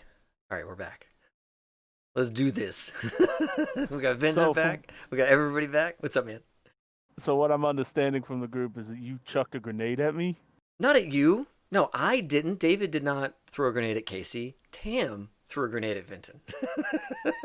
If I live through this, Tam's gonna get her head domed by my hammer. Good. Good. So I always wanted to say that Tam was one of the. Oh, you cut out. Oh. I should just give up. That's It almost feels like you're getting noise gated. It almost feels like it's Yeah. the echo cancellation or something is like, wham, I'm taking it away from you. Is what it feels like to me. I could be wrong.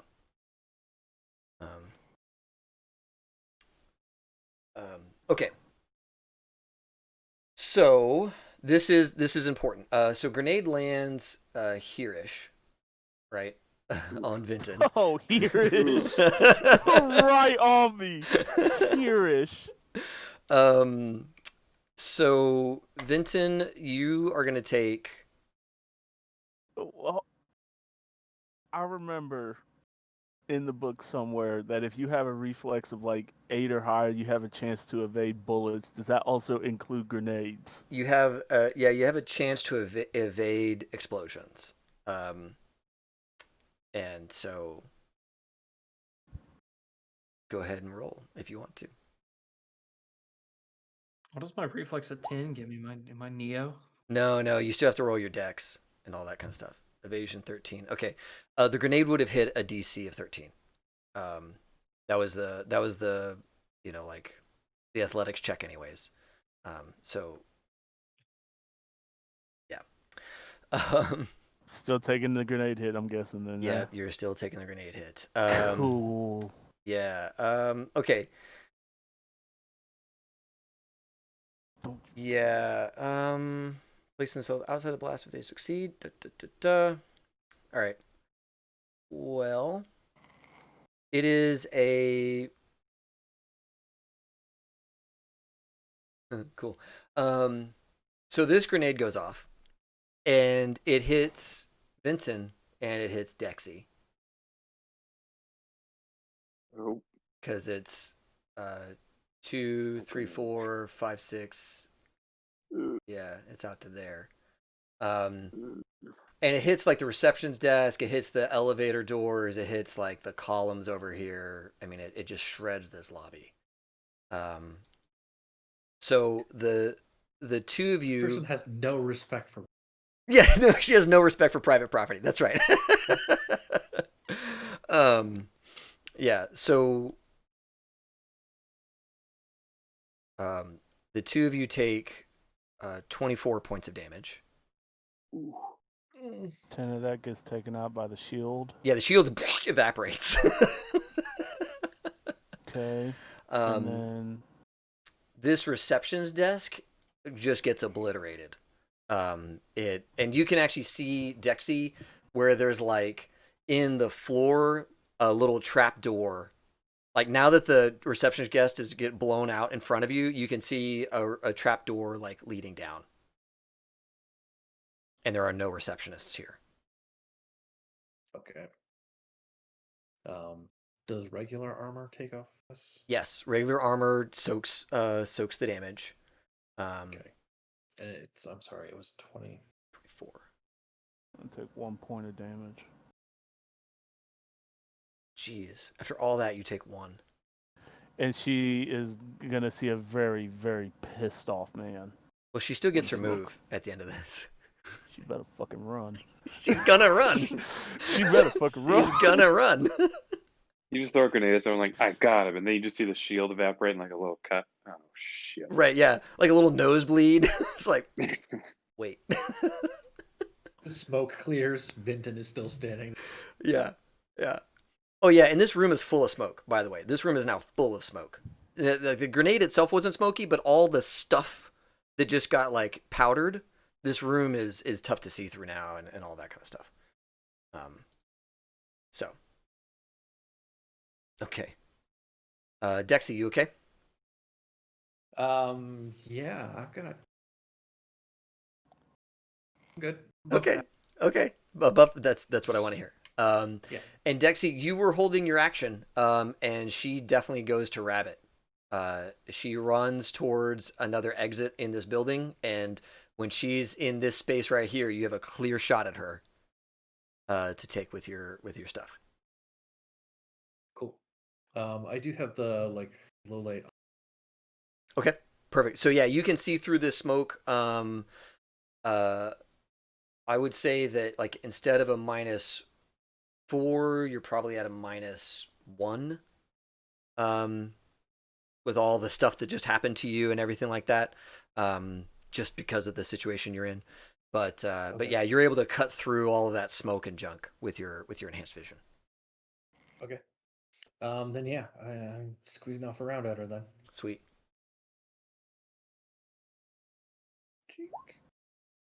Hey, you hit. 13. Give me your damage. Good. Take that. Yes. Take that, That's Tam. what you get. Hey! Be the leg. Hey! All right, that is awesome. You just did 12 damage, which would get through her armor. So give me another d6. Let me pull up the crit table. I think it was only 1/6. Oh, it's only 1/6. Yeah. Oh, Yeah. Oh, you know what? I have it as a thing. Oh, you know what? Hey, the thing is done. The embargo's done. I can just pull up the crit table and be like, hey, here's the crit table for all Well, the players. I think Dexy only rolled 1/6 on damage, so it wouldn't be a crit. Yeah. Oh, I thought you had 2 6s on that. Not No. the 2, a 4, and a 6. 2, 4, and Oh, 6. I thought it was a 2d6 pistol. And I was like, boom, 12 damage. Boom, No, we got it's it. it's a 3d6 heavy pistol. Oh, man. All right, fair enough. Well, I mean, you Chatspot. could give it to us just to see what it's like for the people, and it's like, hey, No, person gets a Yeah. free no, crit. no. Gotta Love play to it be by able the to rules. demonstrate the cool things. Yeah, I know. I wish that I could. So yeah, I'm gonna say she makes it down to another piece of cover. That is, she's taking cover between the two of you in your current positions. There is a route out of the building down there. She can't quite get to it this round. Y'all's round. What do y'all want to do? is she in cover right now? From you, yes. Where can I move to get into cover to lay a lot of hate downrange? So the way it works is you can move, shoot, and move again, as long as it's all within your movement. Each of these squares is 2 meters. So what is your Okay. movement allowance? I think it's 5. 5. So 1, 2, 3, 4, 5. So you could get to this square, and you can either, because you're like kind of out of movement, you can either be out of cover and shoot at her, or get into cover from her. Because you're spending all your movement to get to this square, and I'm going to let you either end it in cover or end it so that you're shooting at her. I pull out my auto rifle. Okay. And we're gonna lay a lot of hate downrange for Sweet. auto. Sweet. All right. Cool. So. And this is add just for clarification. Anything over here that I need to be aware of? Oh, I mean, exterior wall for the building, Okay. door kind of thing. All right. So 2, 4, Last line. Well, auto firing. 14. Okay. Sweet. So on a 14. I have not fired yet. Yep. Huh. I'm just figuring out what your what your to hit is on a range 14.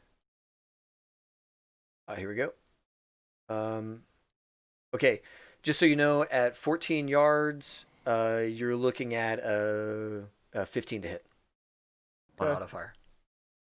Okay. This is armor piercing, by the way. Okay. Oh, nice, nice. So you beat it by 5, which gives you the full ×4 multiplier. Roll 2d6. We're going to times that number by 4, and that's how much damage you just did to her. Oh. Get the 12. Yeah, get that 12. Damn. 7. All right. Still a lot. Yeah, 7 times 4 is like 24? No, 28. 28. Nice. Yeah. So yeah, you step out with your armor-piercing ammo. You let 10 rounds fly down the line, hitting her in the side. And she, it clearly gets through the armor, ablates the armor a bunch on the way through. And she's taken 24 minus the armor that she's got.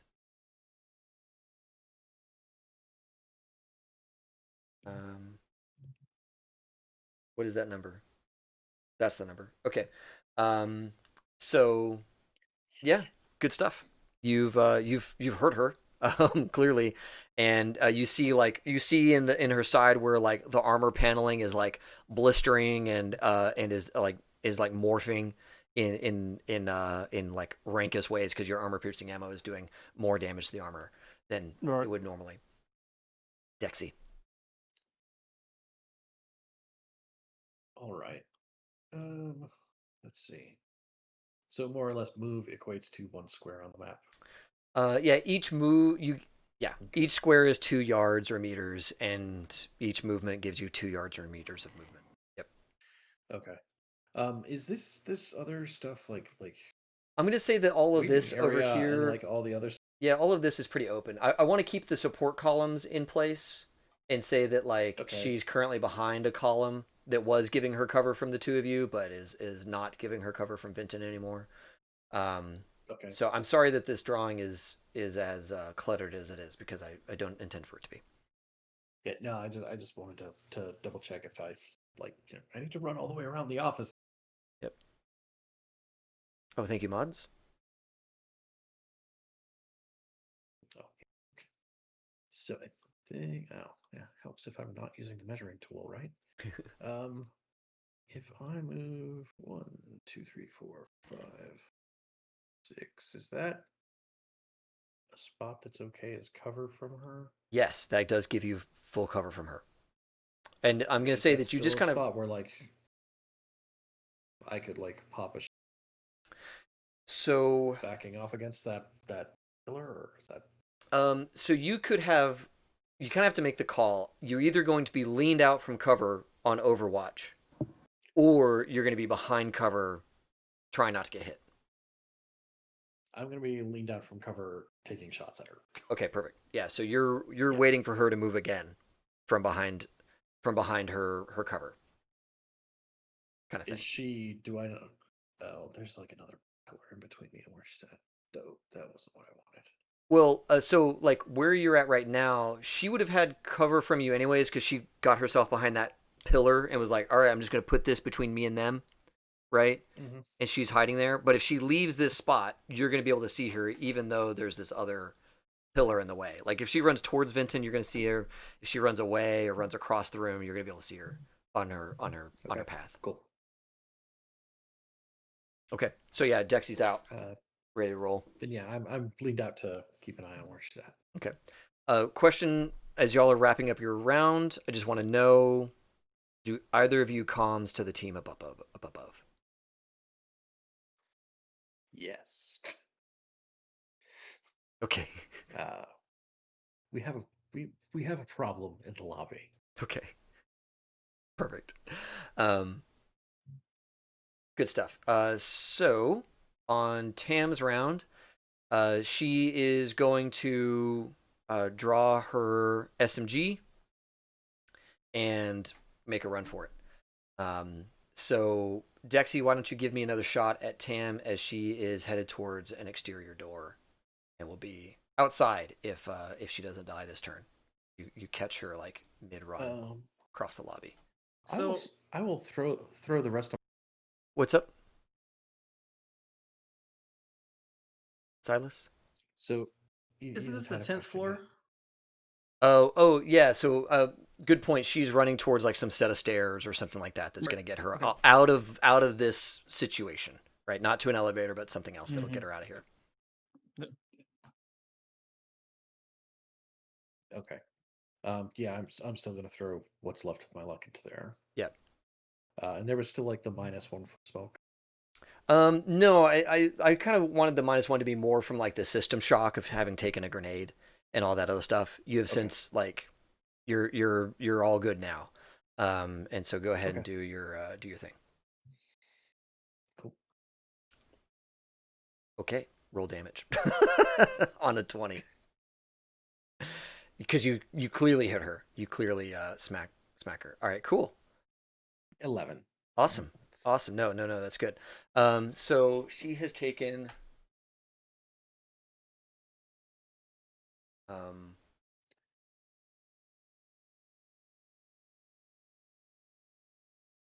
okay. Yeah, she is bleeding a lot when she crashes into that door. And makes her way into some kind of stairwell.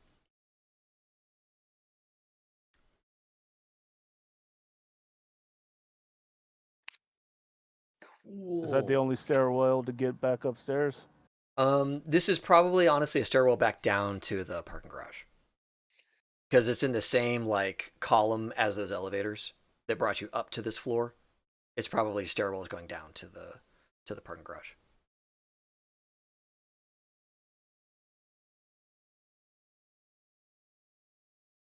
All right.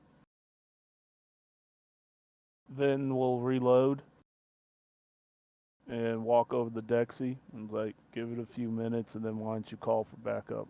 This is gonna get loud. Dexy will look at Vinton and say, "What?" There's probably no paper left, right? He would shout, he'd be like, "Call No. for backup."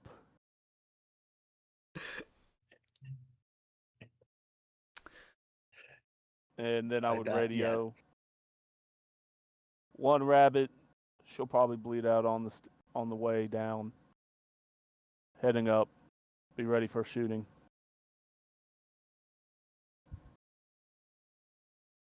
God, this is an awful question. But does Vinton have any like? Does he have any? Didn't figure. Oh, were you asking about grenades and stuff? So, yeah. Like, No, I don't think anyone on our side has that kind of thing. No, I just wondered if we had someone just like. Yeah. Oh, just chuck it down the stairwell after her. It's like, nah, solve this problem. Chunky salsa. You gotta pull an American Psycho with the like chainsaw. Yes. Just drop it.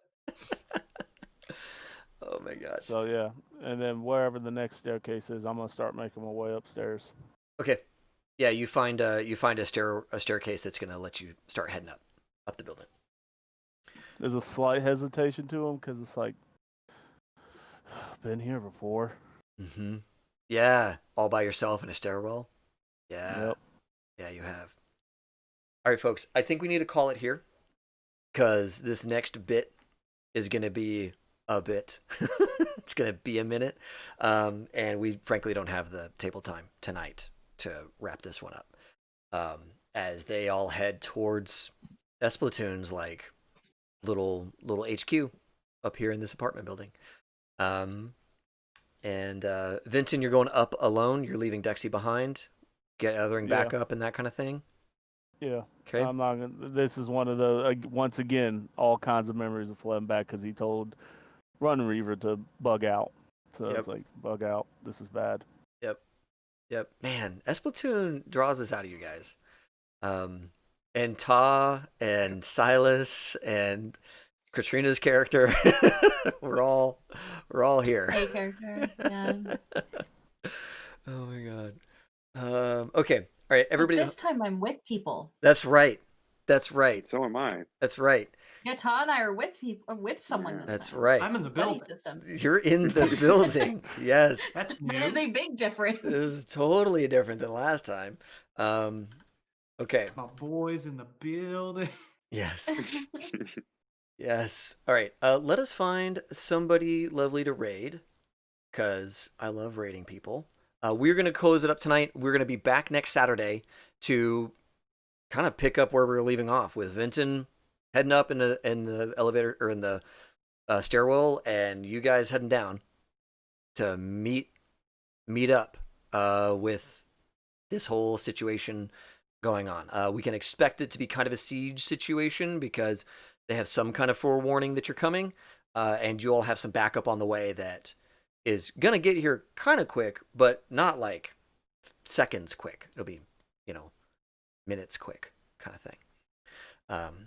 So let us find somebody awesome to raid. Oh, Felicia Day is streaming. That's fun. Just have Cave Geek art. Yeah. Cave Geek. Hyper RPG and Vince Casso. I'm into Cave Geek. It's, I think we gave him a break there for a week or so. We can stream him again. All right, folks. Yeah. Potato Yodo, thank you so much for hanging out with us, and everybody else, thanks a ton for hanging out with us as we prepare for our next step in our quest to kill the last remnants of Splatoon. I'm gonna set us up to raid Cave Geek Art. This guy makes like D&D maps out of leather, but sometimes makes them in Photoshop. Really, really cool dude. Super fun. Has music playing and all that kind of stuff. So let's all show up and give him some love. Toss him a follow, that kind of thing. He's a really nice guy. Yes, Jagos, you are the game historian at this point. You must tell everyone. Tell our story. Tell our story. Awesome. Good night, all. As always, have fun and play well. May all your rolls be crits.